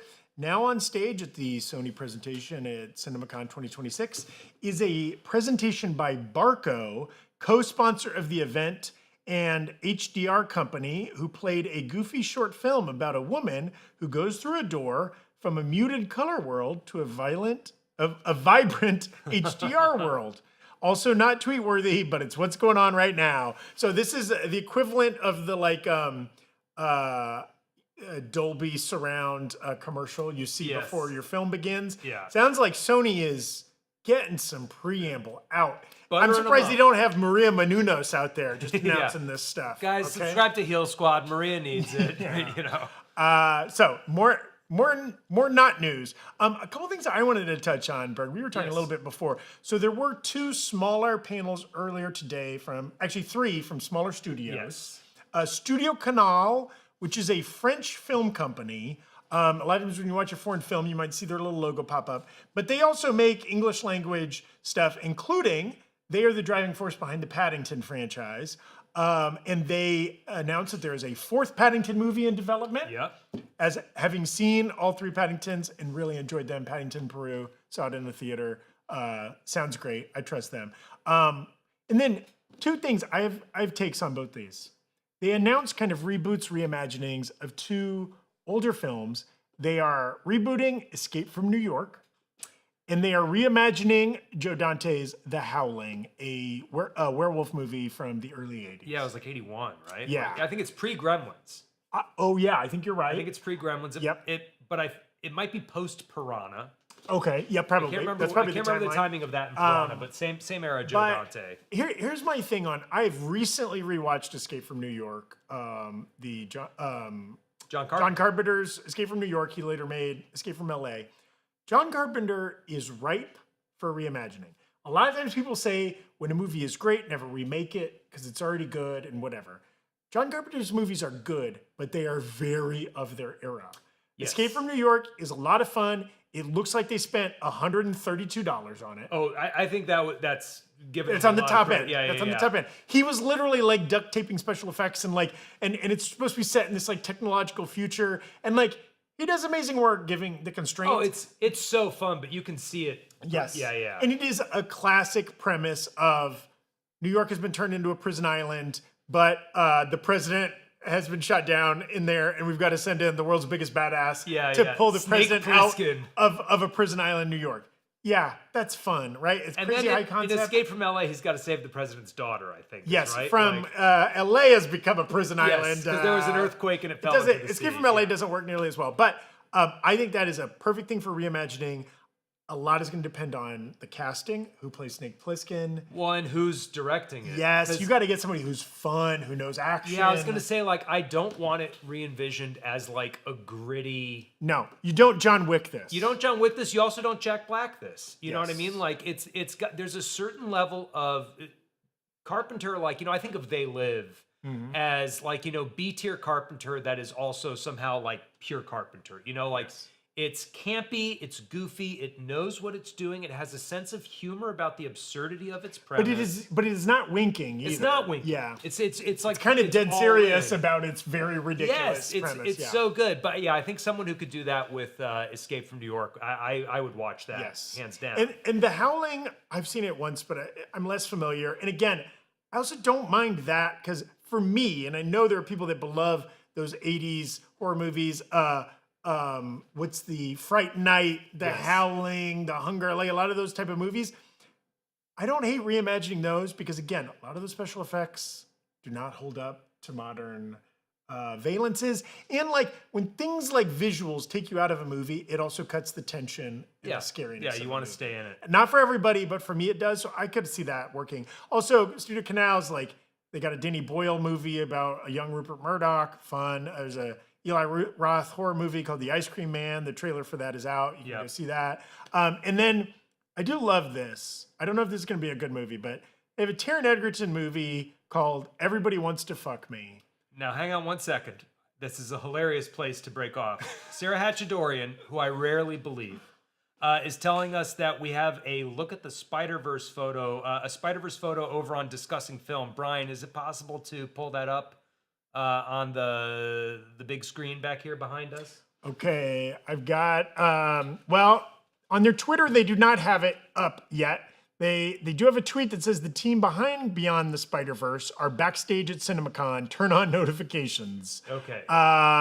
At least as of right now, there it is. That's the tweet there. They're torturing a small wooden man. And as someone who grew up on Pinocchio, I can't abide that kind of behavior. But all that is, going back to the much more pressing. Yeah, Taron Egerton, everyone wants to fuck Everybody me. wants to fuck me. And I just read the one sentence pitch is that a man discovers that every woman in the world is stalking him and wants to fuck him. Which sounds like a Boy, crazy, this could go either way. psychopathic, fever dream, Yeah. fantasy fulfillment kind of thing. But good for them for getting an F-bomb into their movie title. Yeah, you hey, know? I'll Why take not? it. I'll take it. Now, the other big slate of awards today was the, I'm blanking on the name of it, the people who did Sound of Freedom. Angel Studios Angel also had a little Studios. panel. We got a shot of Jeff Daniels as Ronald Reagan. Yes. They have an Alan Richson. yeah. And the trailer for that movie has been released called Runner. Alan Richson and Owen Wilson, weirdly. delivering a liver to a Yeah, and kind of organ some transplant extraction. recipient. There's fights and car chases and stuff like that. So that's theirs. We got a super chat from Hannah Basso 1398. What do you think Sony could shock everyone with tonight? I mean, if they announced live action Miles Morales Yeah, movie, standalone, yeah. I think that would be shocking, would be smart, would be like, yes, please, right? Absolutely. Like, something like that. Like, what if they're like, no more of these C-tier spider villains. Let's figure out how we can have a spider movie almost every year. Yes. And let's have a concurrent franchise. right? Absolutely, yeah. I think that would really blow everybody's mind. I think also, we know he's there.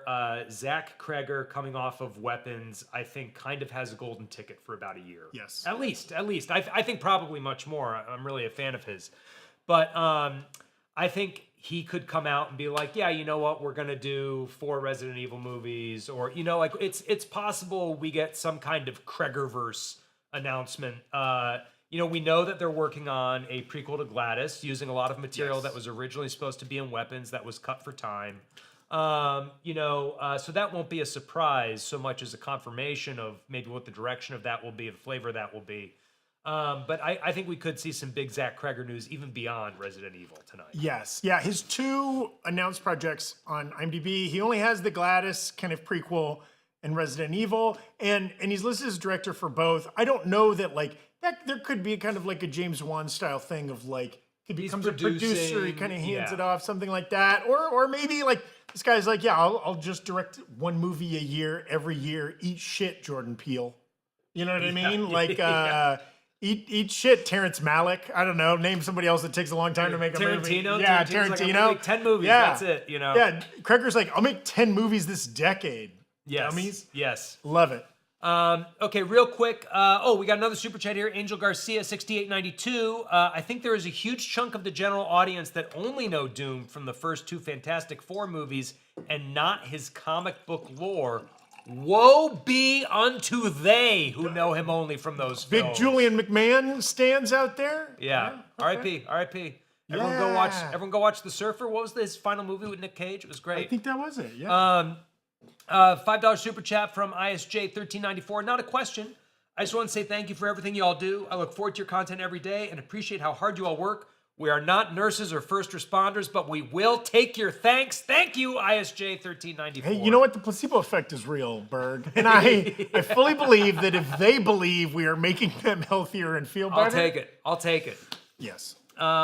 Okay, this one is for Zach. I'm not going to tell you why. You'll figure it out when I read it. Gotta go bam, $5 super chat. Over or under 20%, we get at least one MF Doom needle drop in Doomsday. Ooh. You think we get something from Food, or maybe like what was the album he did with the with Aqua Teen? Yeah. I mean, Or him and Czarface have a pretty good collab? I bet, even if it's like very subtle, like just a car is driving by with a window down and you hear like some, a little Just bit off of in the hip hop distance, or whatever. yeah. I do think that is likely. They got a Ghostface Killer track into the first Iron Man movie for similar reasons. I think I take the over on that. Here we go. I think you're spot We on. got Okay. a tweet from the New Rockstars account in the room in Vegas. Sony Pictures chairman Tom Rothman is back on stage at CinemaCon.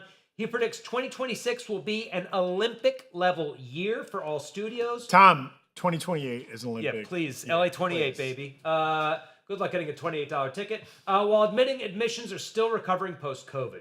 He touts a wide slate of programming from Sony coming this year. He urges the industry reps in the crowd for longer theatrical windows, shorter pre-show ads. Damn right, says someone in the crowd. Rothman ends his bit with "Get off the ad crack." Rothman also pushes for cheaper tickets. So I'm Team Rothman after this. Tom Rothman, who is an old salty dog, and I mean that in a high compliment, is famous for giving very kind of like blunt interviews. He was not too long ago. He was on Matt Bellany's The Town podcast, where he kind of talked about wide-ranging topics, including a lot of like good Spider-Man topics. I think Erik cited that interview in a video on New Rockstars. Interesting. So like there's that push-pull. It's interesting that one of those things he's saying to the other movie studios that they should have longer theatrical windows, because it is the movie studio that controls how long a movie stays in theaters before it goes to VOD or streaming or physical media or whatever, right? Whereas then he's saying to the theater chains, quit showing as many ads and make tickets cheaper. And it is kind of like there are these two side-by-side industries that need each other, but they have different agendas. And sometimes they're doing things that kind of hurt the other, right? Mm-hmm. Like the biggest talk in CinemaCon over the last couple of years has been the shortening theatrical window, right?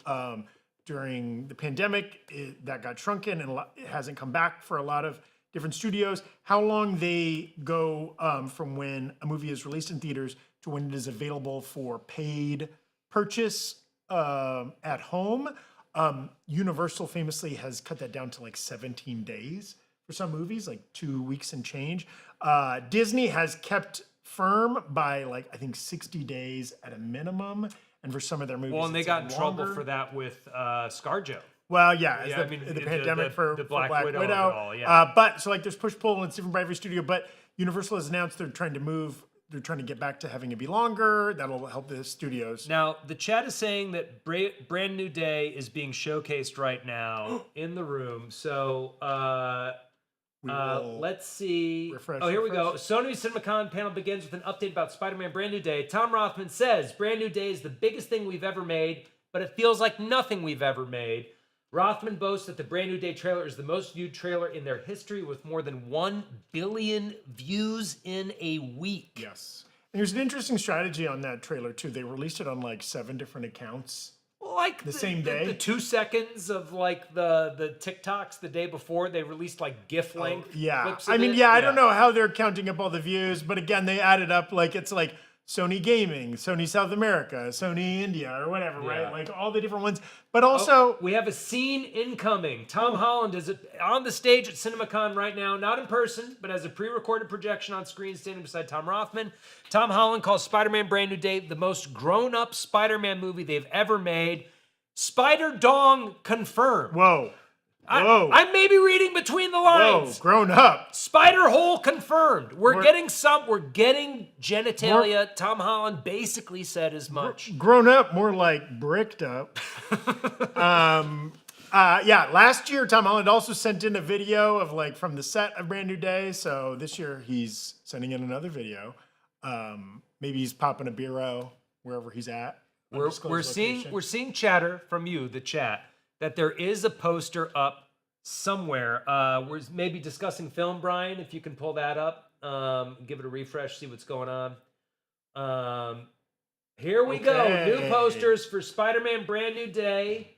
Ooh, okay, so the poster, this one, you got MJ in the reflection along with New York City skyline. That's kind of this is a very classic poster. There's a lot of the Raimi posters were like zoomed in on the mask, good reflections there.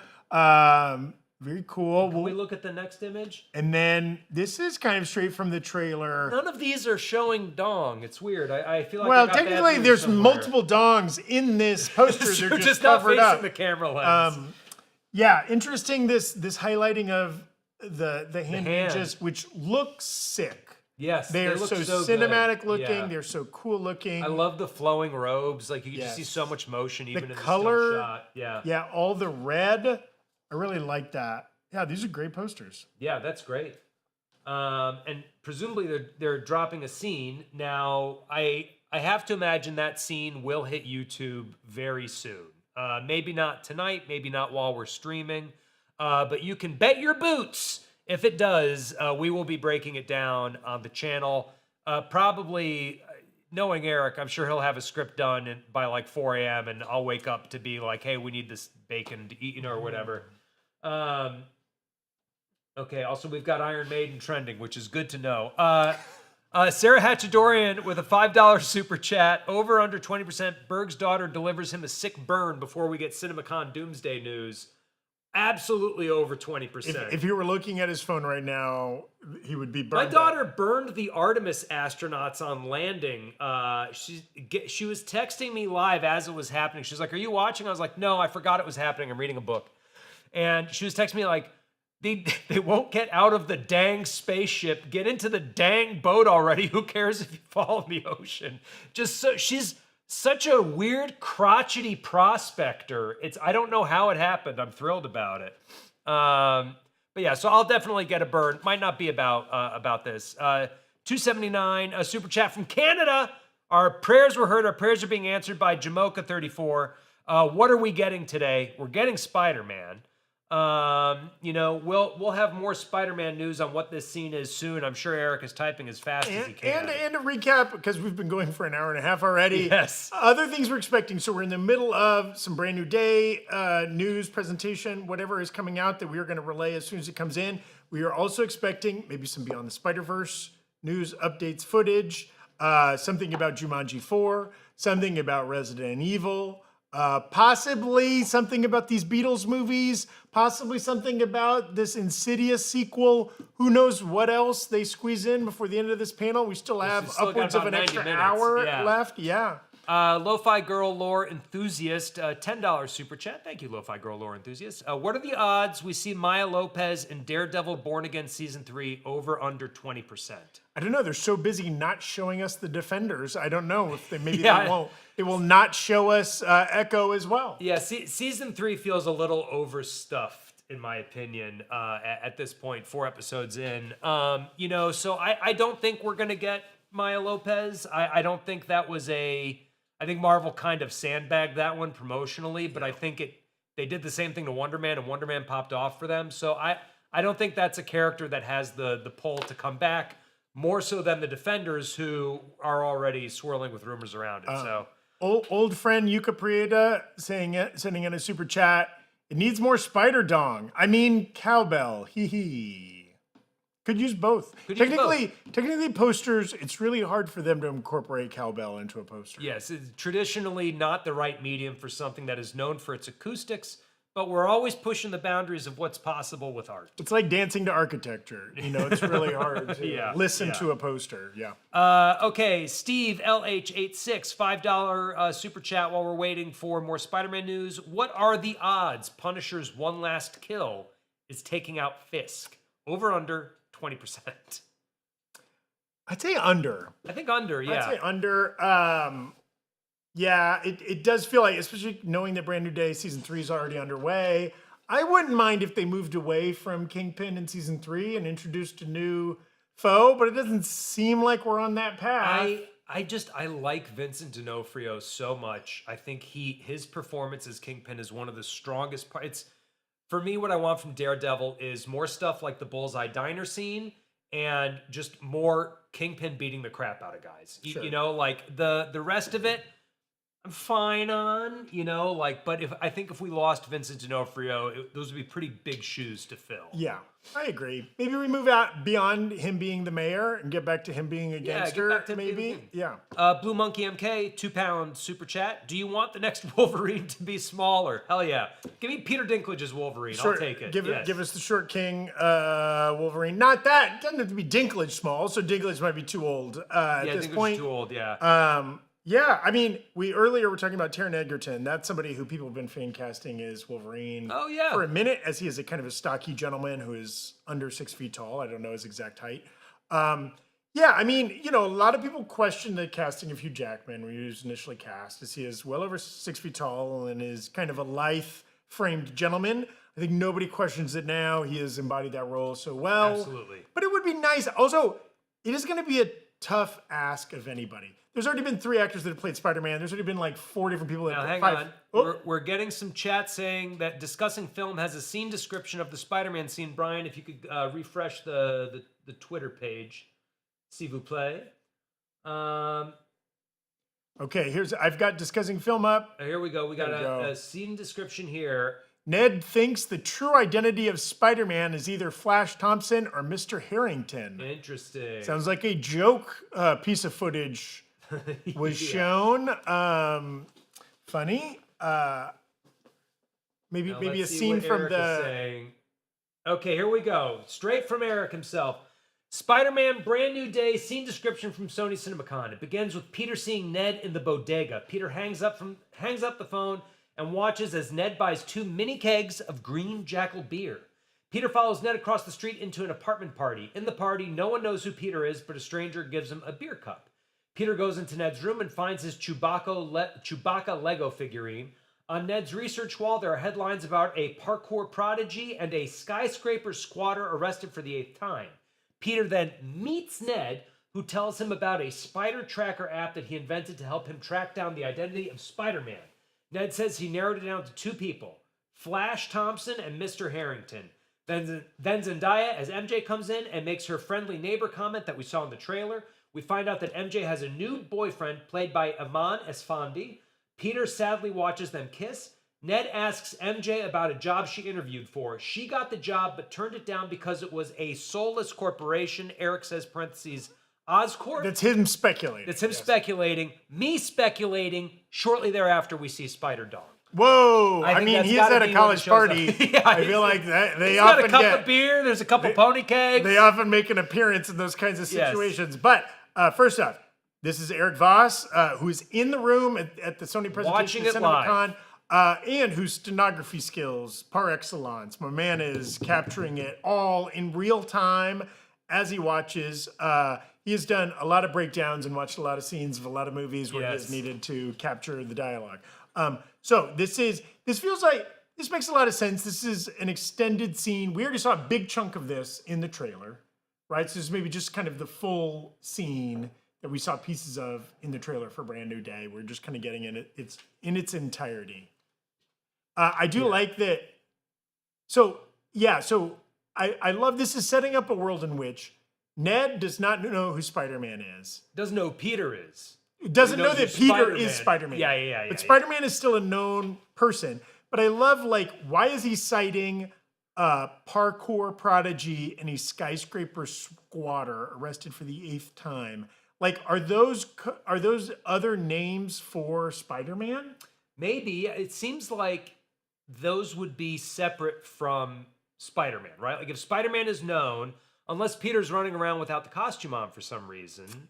Or is some kind of parkour prodigy, could that be a tarantula? Right. Could a skyscraper squatter be like the Jackal, or I don't know, like some other villain? Could these be other things? Because clearly he has something called a Spider Tracker app, so he still knows that there is a Spider-Man character. Right. So it feels like parkour prodigy has to be someone else. Yeah. Right. The PP. I'm now realizing what's going on. So Ned is trying to red yarn who is Spider-Man. Yes. He's doing a bad job because he thinks it's two guys that are definitely not Spider-Man, obviously. Now hang on. Oh, we have a new scene. Okay. The Spider-Man Brand New Day scene shown at CinemaCon is followed by a mix of new and old trailer footage. We see a new shot of Spider-Man slide down the side of a skyscraper as Keith David's spiders have 3 life cycles. More on that in a second. Audio comes back. There's a new short scene of Peter facing some armed soldiers and saying, "Oh, it's going to be like that." He stretches his neck and then does some lunges. Very reminiscent of Andrew Garfield's Spider-Man from the 2012 kind of jokey, whatever. Loosen up the shoulders.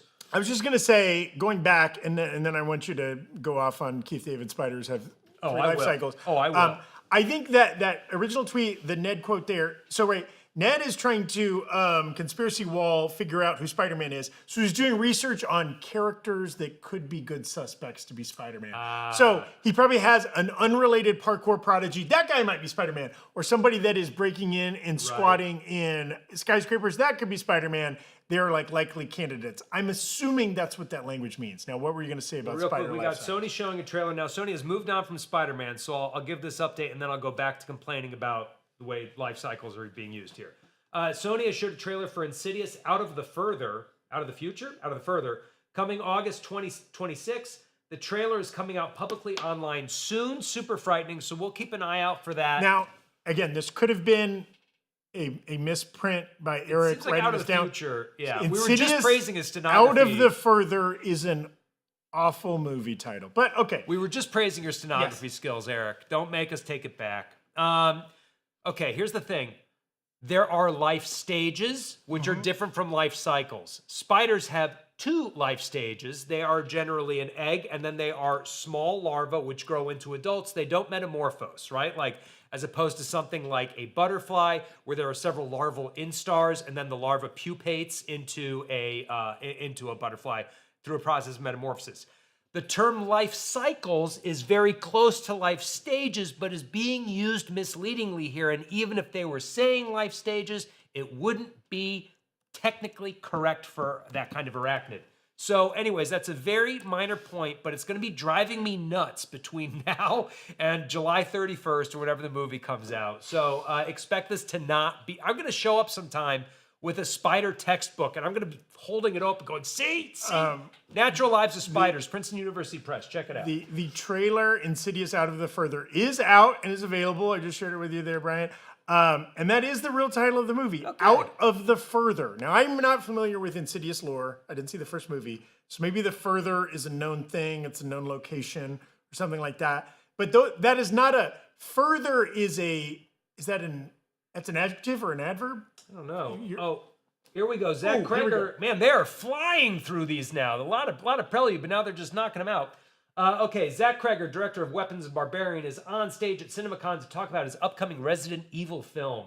Kreger talks about how he loved the Resident Evil games from the dread to the resource management.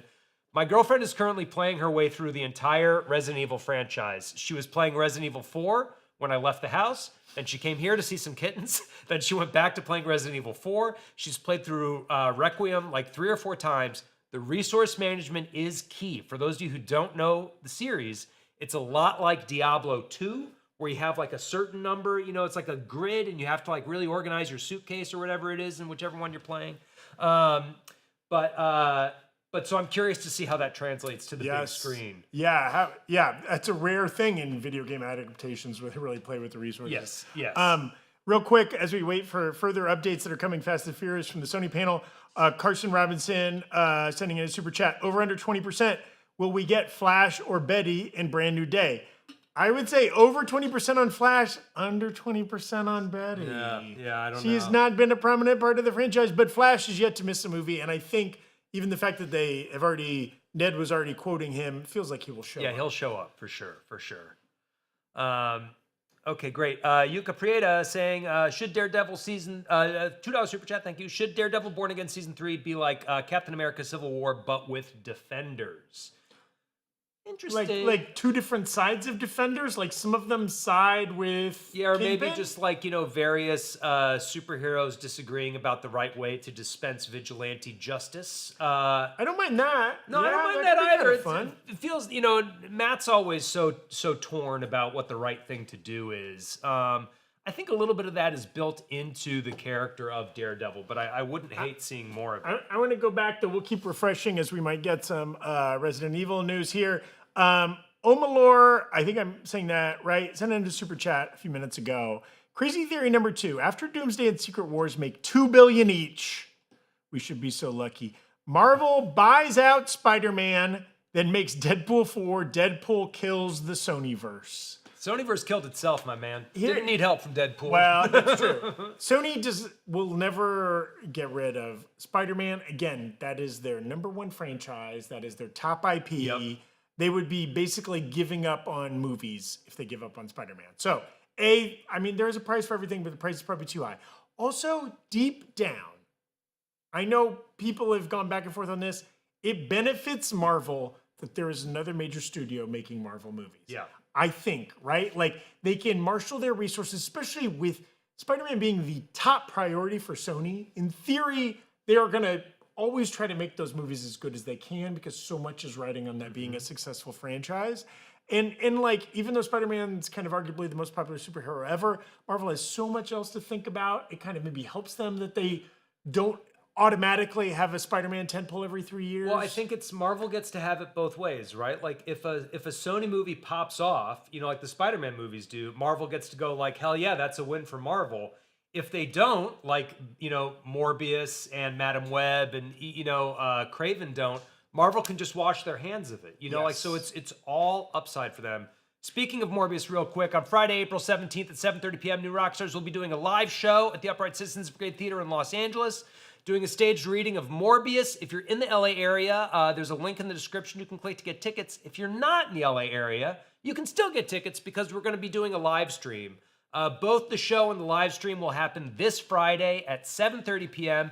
If you're in LA, we'd love to see you there. If you're not in LA, please check out the live stream. We'll have a link for that down in the description. We've got an update on the Zach Kreger Resident Evil tweet. Zach Kreger promises that in the new Resident Evil film, you'll be locked in with one protagonist from point A to point B. Heck yeah. Sneak peek footage description.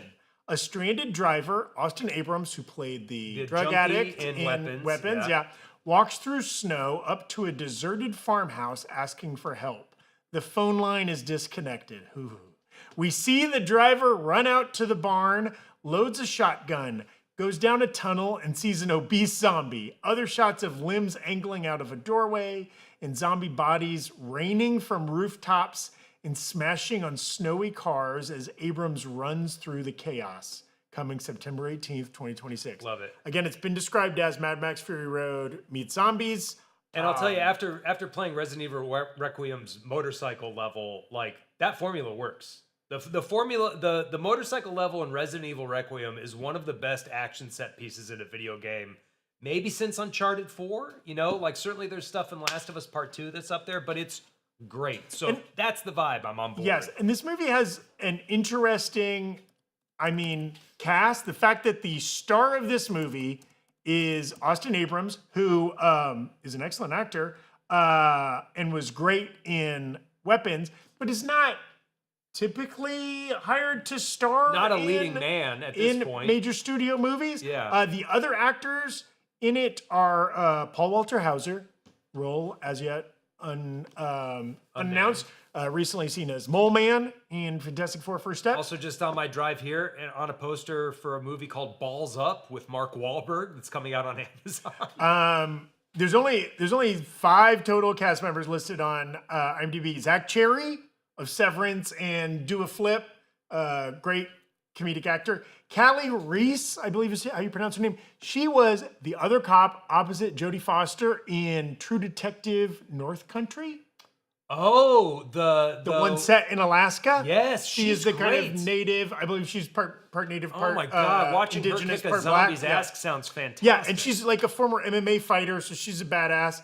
And then somebody named John O. Wilson, who I am not familiar with. But those are the only 5 cast members. And there's a chance they're literally the only people who aren't zombies in this movie. I don't know. But sounds great. Oh, this John O. Wilson guy, he's been in Twisted Metal, and he was in the series I Love That For You. Another. These are all, again, with the exception of Callie Reese, these are comedic actors. Mostly known as comedic actors. And I think also, you pointed this out with Austin Abrams. I think it's true of the rest of the cast. Like, they're not people whose name you see on a marquee and immediately go like, oh, that's an Austin Abrams movie.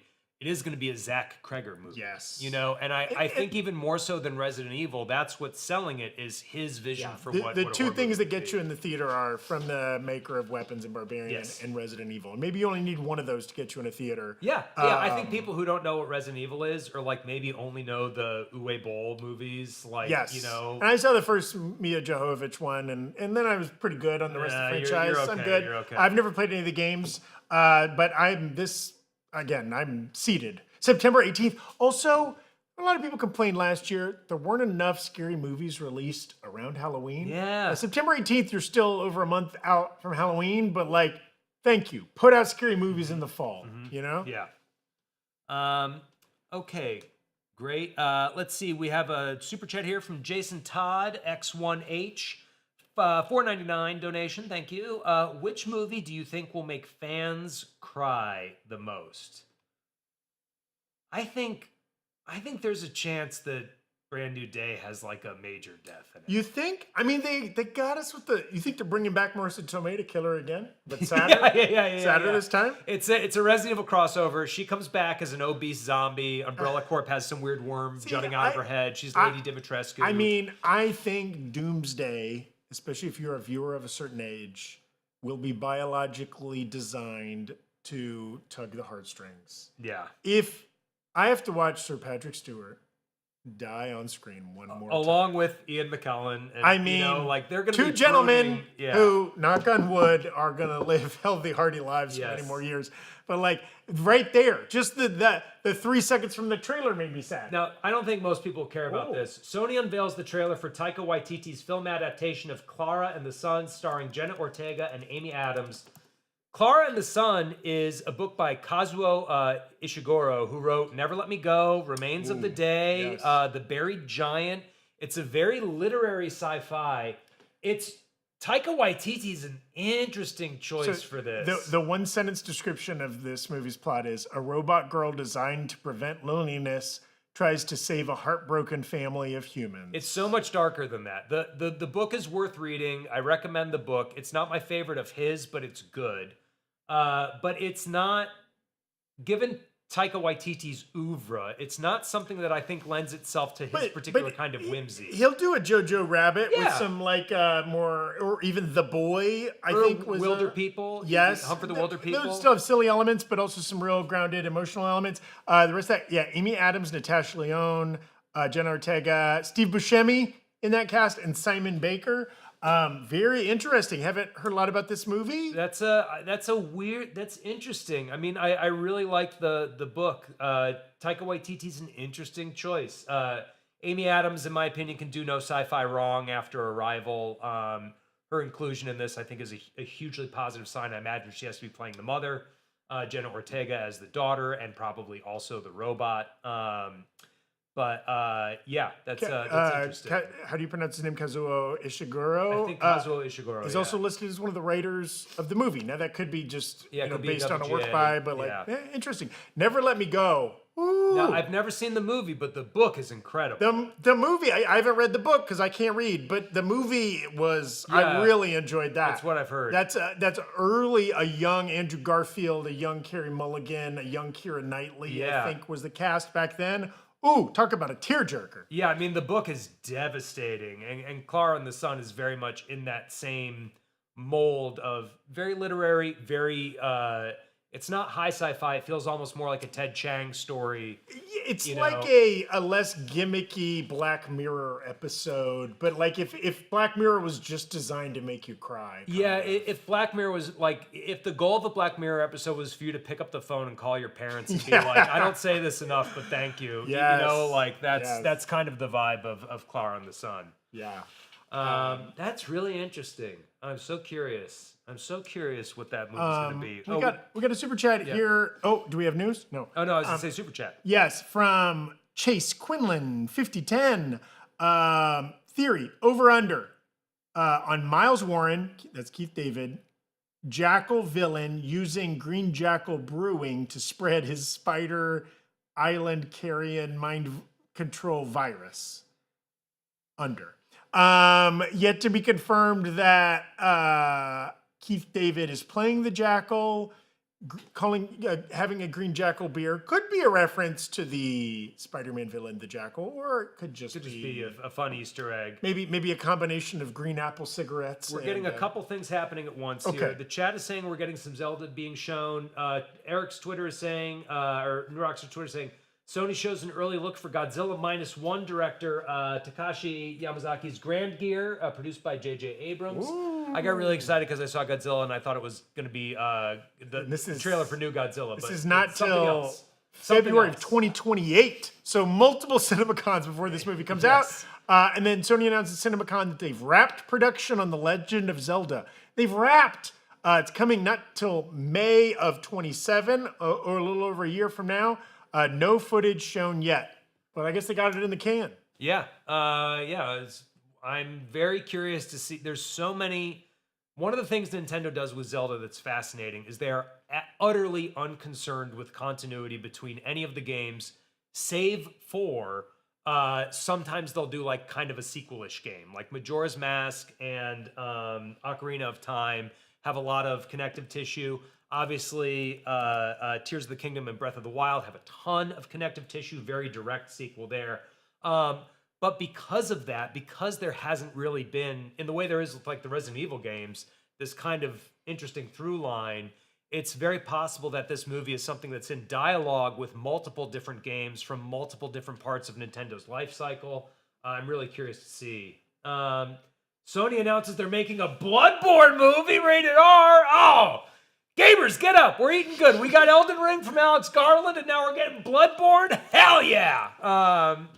This is going to Tell be... me a little bit about Bloodborne. So Bloodborne is like one of these Souls-like games that's just grim, and half the fun of the game is you die so much that your successes are so meaningful. Like this is, and chat, correct me if I'm wrong, but like if you beat a boss in a Souls-like game, it is frequently the result of like 3 hours straight of just the most white-knuckled, sweaty controller gripping you've ever done, finally getting your timing down so you don't miss a single parry or dodge or whatever. Sounds like you're excited about that. How do you feel they're also producing a Helldivers film directed by Justin Lin? This I already knew about, but I would argue the best Helldivers adaptation is Starship Troopers. Okay. And it's going to be, and like, I'm excited to see a Helldivers film. I've been playing, my character sucks, I die all the time, but I think Justin Lin's a great pick for it. I think that, but Helldivers is basically Starship Troopers, the game. So to then go from, it's going to be difficult to compare not to compare a Helldivers film adaptation to Starship Troopers by Paul Verhoeven, which is a great piece of military-industrial complex satire. Yes, and I guess even stylistically, the Tom Cruise Live, Die, Repeat. Yes. Yeah. What was the other title of that movie? It was Tomorrow. All You Need Is Kill. No, All You Need Is Kill was the book. Yes. It wasn't Tomorrow Never Dies. That's a James Bond movie. Live, Die, Repeat was the tagline. Yes. Edge of Tomorrow. Edge of was the more Tomorrow, popular yes. name there. Yeah, which was kind of had a similar kind of futuristic soldier fight alien kind of vibe. Couple more super chats here. Boy, as this news, it sounds like they're spending less time on each of these projects. So Yeah, we're they're getting really a just lot of knocking these news. out. But we got some super chats to get into while we refresh here.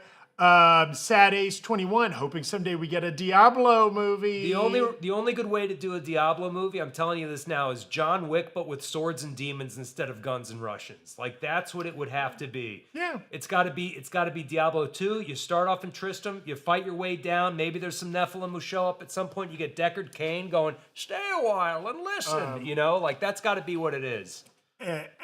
Farm Judah, I think I'm pronouncing that correctly. Deadpool 4 should be all crazy cameos that don't make Secret Wars. Dolph Lundgren's Punisher, David Hasselhoff's Nick Fury, Shinji Toto's Spider-Man.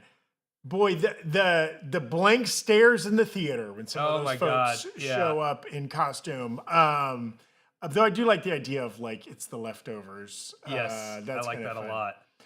And then we also missed Wiko90YT saying Spidey drinks beer after seeing MJ and mutates.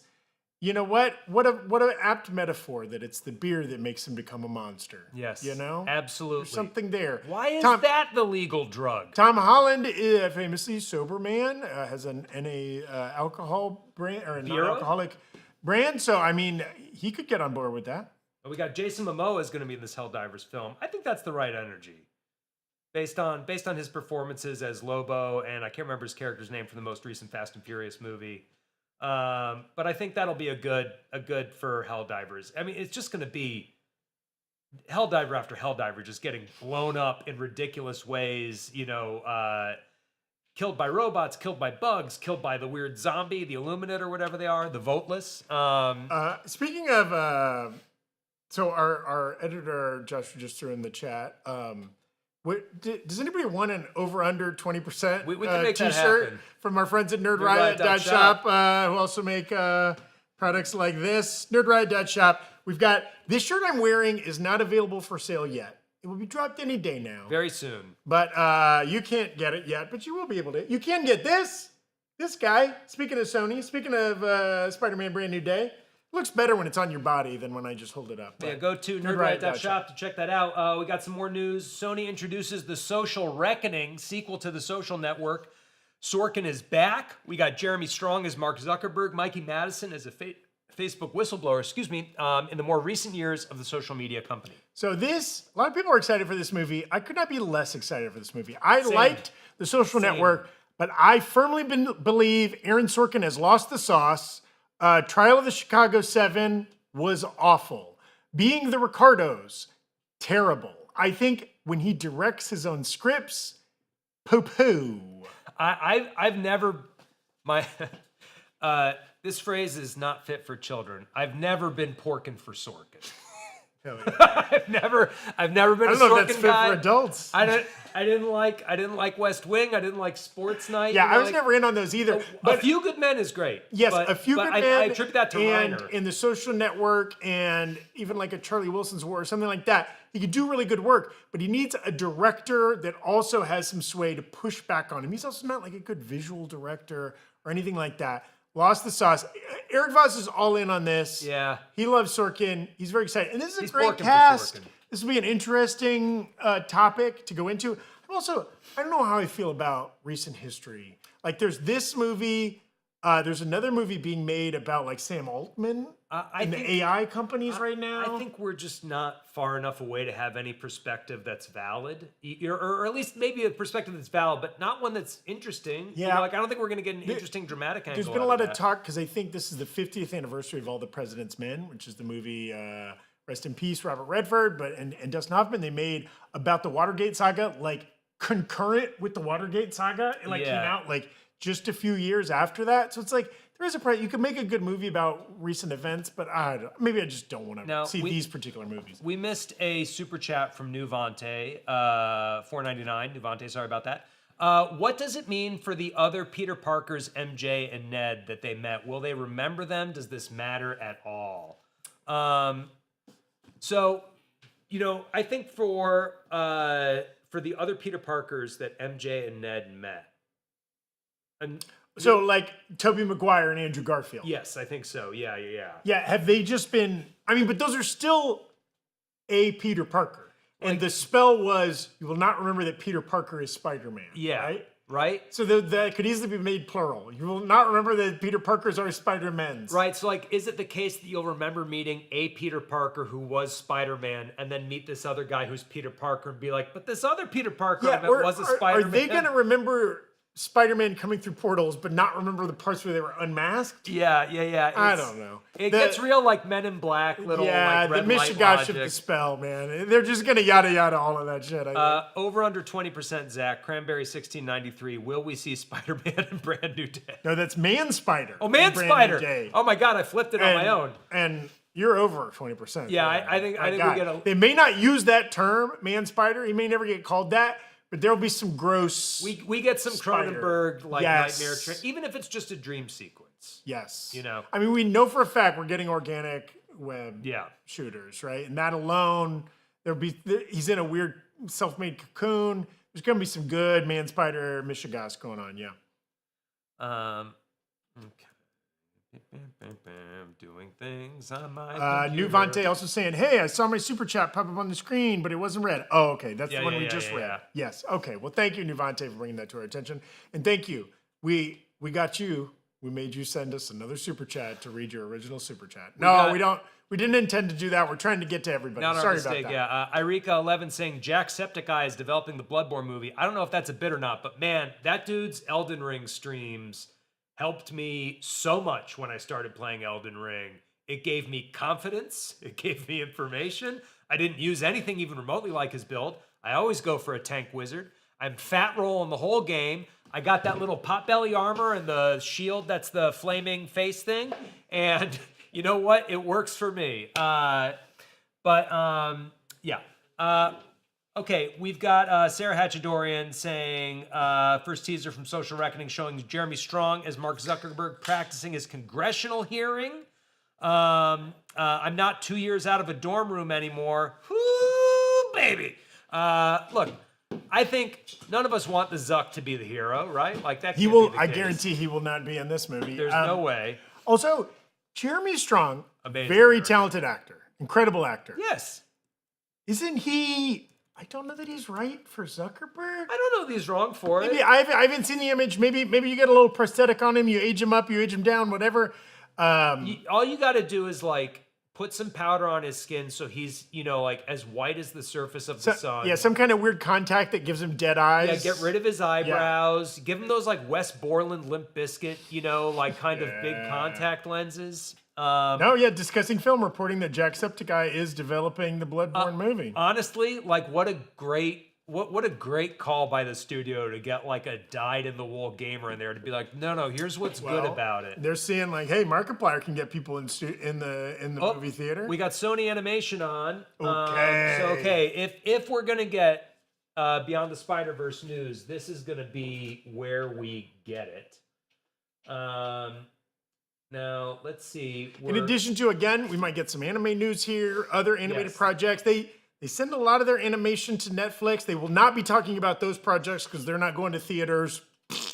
But we might get some other animated stuff here. Also, I think Sony released Cloudy with a Chance of Meatballs back in the day.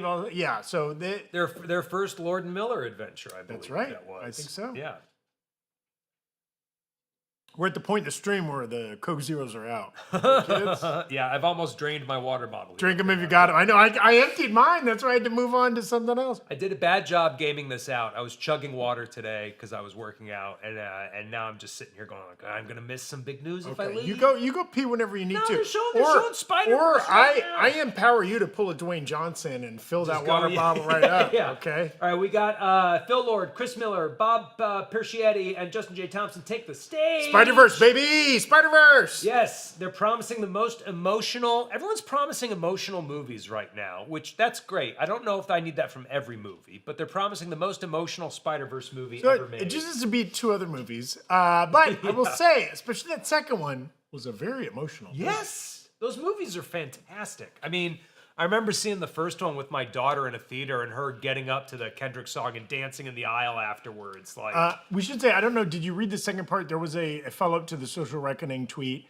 Social Reckoning trailer got shown at CinemaCon, so that might be released sometime soon. That'll pop up Footage soon. shows a tense thriller that lives in a modern media political landscape than the college deposition settings of the 2010 film.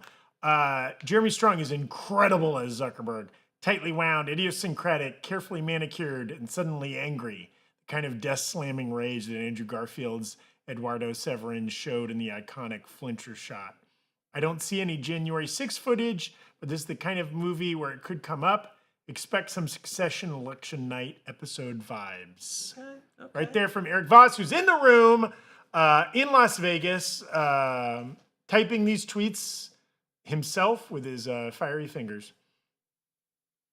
Okay, so We're waiting with bated breath for what Sony will present us about Beyond the Spider-Verse.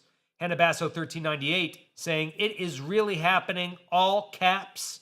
Hannah, I believe you. discussing film reporting that Spider-Verse being made in a 1:43:1 format. I don't know enough about aspect ratios to know if that's special or normal or what, but interesting thing to report. I studied psychology in college, and I've used it zero since then. So I cannot say. Okay, we're hearing someone's saying, okay, 6109 saying that means IMAX. Okay. Full IMAX. Makes sense.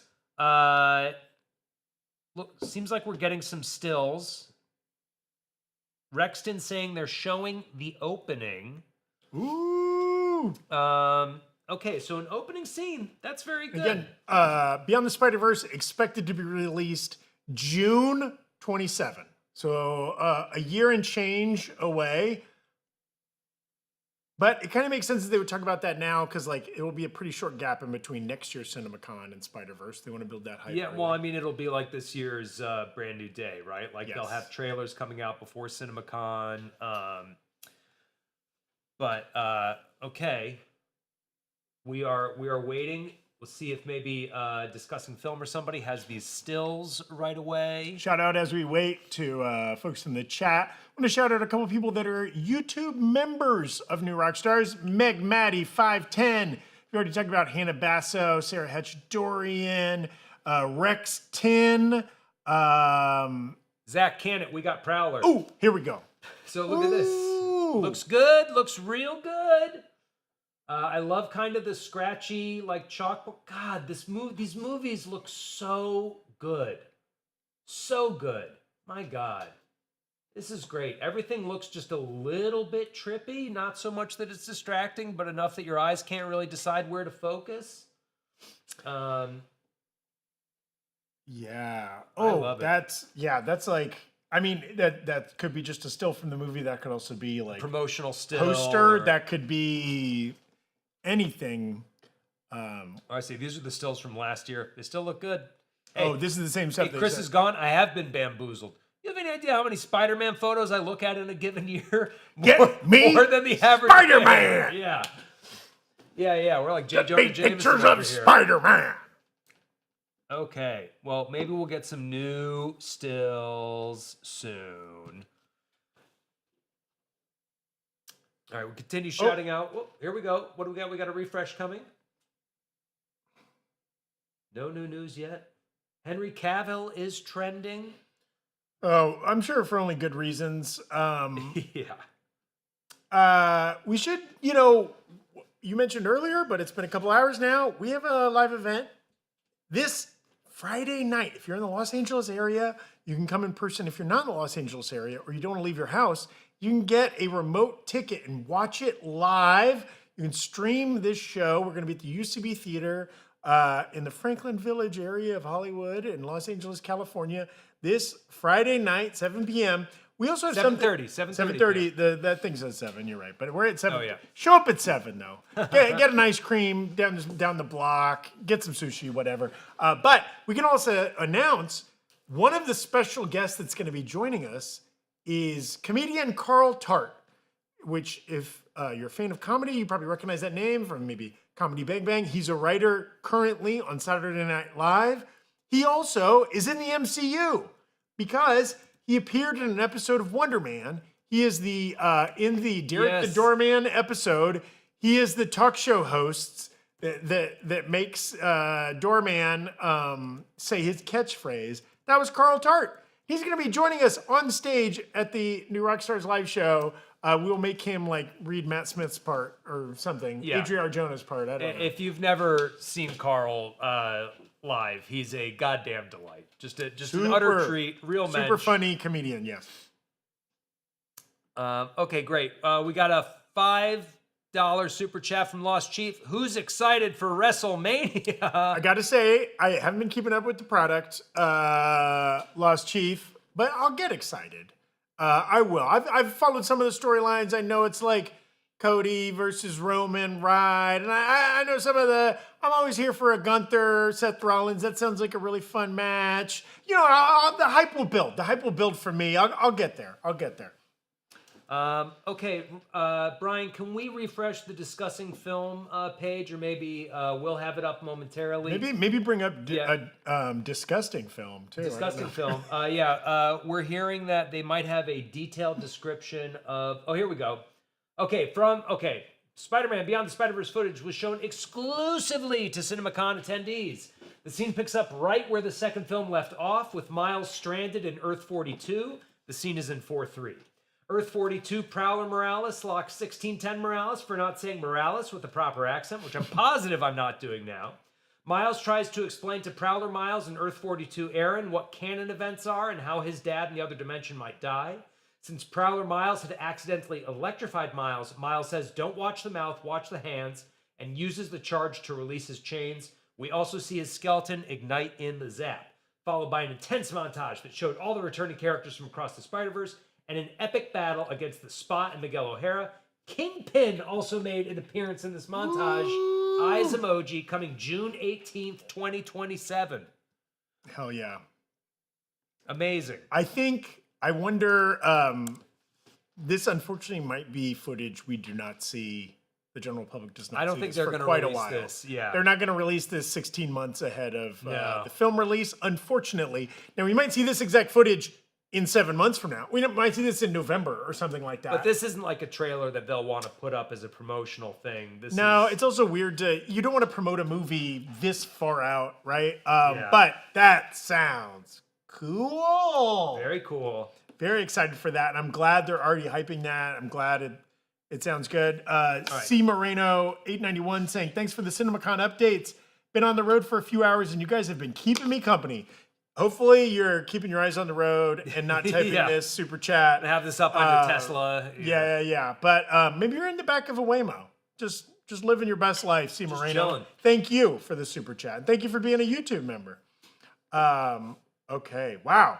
It's coming. All right. Fast and Furious. Now, we still do you think the cleanup batter here is Jumanji? That's the rumor we're getting in the chat. Because they got the cast there, Jack Black, The Rock coming out, Kevin Hart. Yeah. And maybe they knew that movie was going to have the most on-stage star power. So they're going to end with that, maybe. That makes sense. I mean, also, I think there's a world in which, they kind of go like, well, if we don't get Spider-Man out of the way before Jumanji, everybody's just going to be waiting. Jumanji. Yeah. Good point. Okay, let's see if we got any new photos or anything here discussing film. New images from Spider-Verse. Okay, great. Yeah, this is amazing. Okay, awesome. Love this. Ooh, God, this movie just looks so good. Now again, that could be a scene from either of the previous. Some of these could be from any of the previous movies, but I'm just glad to see. Yes, there will be more. Overjoyed Spider-Punk is back. Man, really great. Really, really great.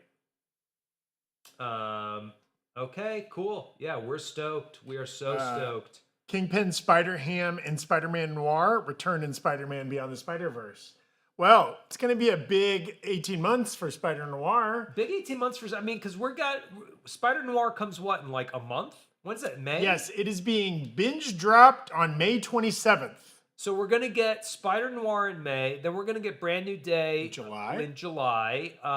Then Spider-Verse the following June. That's a nice little run for spiders. There's going to be your friendly neighborhood Spider-Man season 2 at some point. At some point, we don't have a date there. We're suspecting maybe the back half of this year or something like that. So it's going to be Spider-Man. Get me pictures of Spider-Man. I love Godzilla.mp3, $5 super chat saying, loving the coverage tonight, and I'm looking forward to the rest of the week's reveals. Anything you guys are excited for? Brian, can we pull up that graphic of everything we're covering this week? Yeah, the look ahead for the week. There it is. We're going to be back tomorrow. And when I say we, I mean literally me, Berg, and Brian are going to be back in under 24 hours talking about Warner Brothers stuff. And then we'll be back the following day with Universal. And then the big one at the end of the week, Disney. They do give us less recovery time in between each of these streams. They can't even give us a full 24 gap. But and actually, you're probably going to see some other faces in addition to our ugly mugs. Gina Ippolito is probably going to show up. Abby is probably going to show up. You might see Brian on camera a little bit more. Who knows? But like, there is something each of those days that I am very excited for. Absolutely. There's great stuff today, obviously, and we might even get a little bit more. Warner Brothers tomorrow, DC news. Do we get our first look at Clayface? We know we'll definitely get some Supergirl stuff. Maybe some Man of Tomorrow. Stuff. Also, like, any news on Batman. You know, like, whether that's release date, production stills, like, you know, we know some casting. We know Scarlett Johansson's in that. Who's she playing? Yes. We know Sebastian Stan is in it. Who's he playing? Get a little bit more of that. Agreed. So all that DC stuff. In addition to, like, Warner Brothers has been on a hell of a run with original last IP. Year was Sinners, one battle after another, weapons, like, you know. So, I mean, you kind of have to trust that streak might continue. They might have some good stuff. There's a Minecraft movie sequel that I know is in the works, probably aiming for next year. I mean, I'm very excited for the DC news tomorrow, but if the past year has taught me anything about Warner Brothers, it's that they're willing to take a chance on something that's not franchise, not pre-known IP. That's kind of what I'm the most excited to see from them specifically. I already kind of have my head wrapped around what DC has on offer. I kind of just want to see, like, what other stuff are they going to use the Oscar clout from this past year to do? Yes. Yeah, absolutely. And then, you know, that third day Universal, that one's a little bit more interesting. I mean, Universal has, again, it was one of the two biggest studios in Hollywood. I'm sure there will be, what's the Minions movie called? Monsters and Minions? Yeah, the one with the Cthulhu. Yes. Little Cthulhu minion. That'll be a big one. They've got a bunch of, I mean, do they get more, are they doing Cat in the Hat? Is that Universal? I think that's Universal. Yeah. Do we get Jurassic news? Like, yeah, whatever the next entry in that franchise is going to be, and maybe that gets dated. Fast and the Furious Fast and Furious news. is a big one. Yeah. There's probably 10 other huge franchises I'm not remembering right now. And then finally, we end with Disney, where we're going to get Doomsday. It's already been confirmed that there will be Doomsday news, whether that is footage or trailer or something like that, will be shown on Thursday. It is wild we don't have a trailer yet, especially since we've gotten a Dune trailer. We've had 4 mood piece scenes that were never officially dropped online. You had to be in a theater to see those. So maybe we get the actual trailer there. Mandalorian and Grogu is obviously kind of their next big movie, so we get a little bit of that. In addition to Devil Wears Prada 2, Star Wars Starfighter.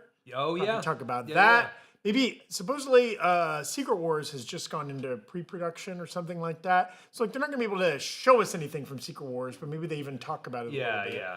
Maybe we even get X-Men news. Yeah, I can see that. If they're following this lead and jumping ahead multiple years, yeah. But yeah, I think every day has a lot of stuff. And again, like, these are the panels we're covering. You know, there's also other panels. Amazon MGM has a panel, I believe, on Wednesday. I lose track. It's a crazy goddamn week. You were right. That's a Wednesday panel. Yeah. We'll probably cover that on Thursday. Yes. There's also a Neon panel tomorrow morning. Neon, the makers of lots Long of cool Legs and lots of cool horror movies and arty films and stuff like that. There's also a Paramount panel early on Thursday that we'll talk about when we cover the Disney panel later on Thursday. Yeah, so we're going to do our best, in addition to the live coverage of the panels, to be doing what we can to summarize and contextualize the news from the panels we were not live during. It's a very heavy news week. For those of you who are break room fans, we're basically doing double headlines episodes every day, all week long. There will not be any break room episodes this week. We're going to do a break room on New Rockstars this week. We're covering it. We're doing it live. We're doing it live. And thank you. You know, so many folks I'm seeing in the chat that have been here the whole time. I know people have come and gone or kind of showed up. It's so nice. Like, this is a perfect kind of event for us, where we Erik and Jessica get to be in Las Vegas, get to absorb this. They're already formulating videos. In fact, you're probably going to see some videos in the very near future with Erik's voice, Jessica's voice being made. We're still going to be putting out kind of normal New Rockstars style videos during this week. But then we kind of just get to be here and process that news with you in real time. And it's so awesome that you guys are being a part of that. And for the most part, being nice and respectful in the chat. Honestly, You know I've what I only mean? had to knock one turd out, which for any 2.5 hour period for a man my age is wonderful news. That's right. What do they say that like there's a certain percentage of any food stuff that can be rat droppings? Yes. You know what I mean? That's like any you chat. get a little bit. Any chat's gonna have some turds. Yes, So anything, it's fine. yeah. Hashtag over under 20. O'Mallor saying hell yeah. That's this stream's meat wife is over under. Yeah, that's right. You had to be there to really appreciate that. This is not a meme that will exist outside of this chat. Yes. Unless you come back tomorrow. Yeah, then it'll exist in tomorrow's chat. That's right. There it is. Carson Robinson saying hashtag over under 20%. Over under. Yeah. Okay. Well, it feels like we may still get a drip of. Again, we still haven't gotten the Jumanji, and we know they're there, so there's definitely going to be some Jumanji. Mafeep saying, loved everything so far, but where's 28 years later? I got to tell you, if you're a horror fan and you didn't see 28 years later and Bone Temple, 28 years later and Bone Temple make some of the weirdest goddamn choices, and they work so well. Here's the thing. Like, it was a bold choice to, like, make both those movies and have both of them come out in under 12 months. I think right? 6 months even. Yeah, 6 months apart. One was last summer and one was like January of this year. Yeah. They didn't make as much money as they kind of wanted to. Those are both Sony movies. And there was talk that if they did good enough, then they would greenlight Yeah, there'd be a third one. another one. There's yet to be greenlit, which is a shame because those movies are so good. I think I liked 28 Years a little bit more than the Bone Temple, but I too. loved both of them. They're both fantastic, and I think Bone Temple has, if I won't spoil it for those that haven't seen it, Bone Temple has one of the most memorable sequences in any movie I've ever seen. And also, I mean, not that anybody needed to be reminded of this, Ray Fiennes. What a just going all out for it. Just absolutely incredible. How does that tiny island of Britannia produce so many He's so goddamn fucking good. actors? Yeah. He's Come on. so good. Okay, Sarah Hatchdorian, $2 super chat. Over under 20%, we actually get the t-shirt. Sarah, there's already a Slack thread going on about it that started during this chat. We do have a tweet from New Rockstars. A trailer for Jumanji Open World is the Okay. full title. Okay. Ends Sony's CinemaCon panel. Dwayne Johnson, Jack Black, and Kevin Hart are on stage teasing each other. Those three? No. And praising Robin Williams. Interesting. Johnson teases that one of the dice used in the original Jumanji film will be in every scene. I don't know how we would know that. Are they just in his pocket or? Just hanging out. Cool. You know what? The Jumanji movies are fun. They're fun. They're fun super fun. movies. I grew up on the Chris von Allsburg picture book before the film. Oh, wow. Same guy who did Polar Express. Express, yes. I think Legend of the Zephyr was another one of his. Okay. Or Voyage of the Zephyr. But yeah, so, Jumanji's something that's been with me since I was a teeny tiny guy. And both of the Rock, Jack Black entries in the franchise are good times. You know what I Yeah, mean? they're super fun. I don't leave those movies angry. I don't leave those movies grossly disappointed. I feel like expectations are set and met. No one's telling me it's going to be the most emotional Jumanji yet, and that's good. That's not right. what I go to those movies for. Just you wait. They haven't left the stage yet, Berg. Yeah, it's going to be the most emotional Jumanji yet. Yeah, that's great. Okay, well, let's do some just final outro wrap up of what we got tonight. We got a scene from Spider-Man Brand New Day showing Peter re-meeting Ned and MJ, finding out some stuff about what's happened in between the movies. We got a look at the opening scene from Spider-Man Beyond the Spider-Verse. We've got some trailers for Insidious. We got a look at Resident Evil, trailer for Jumanji. At one point, Sony just started firing this stuff out faster. There were some like kind of other projects mentioned, including the Social Reckoning. Yes. The fact that just like a couple movies are in development, like a Helldivers film, a Bloodborne film. Yep.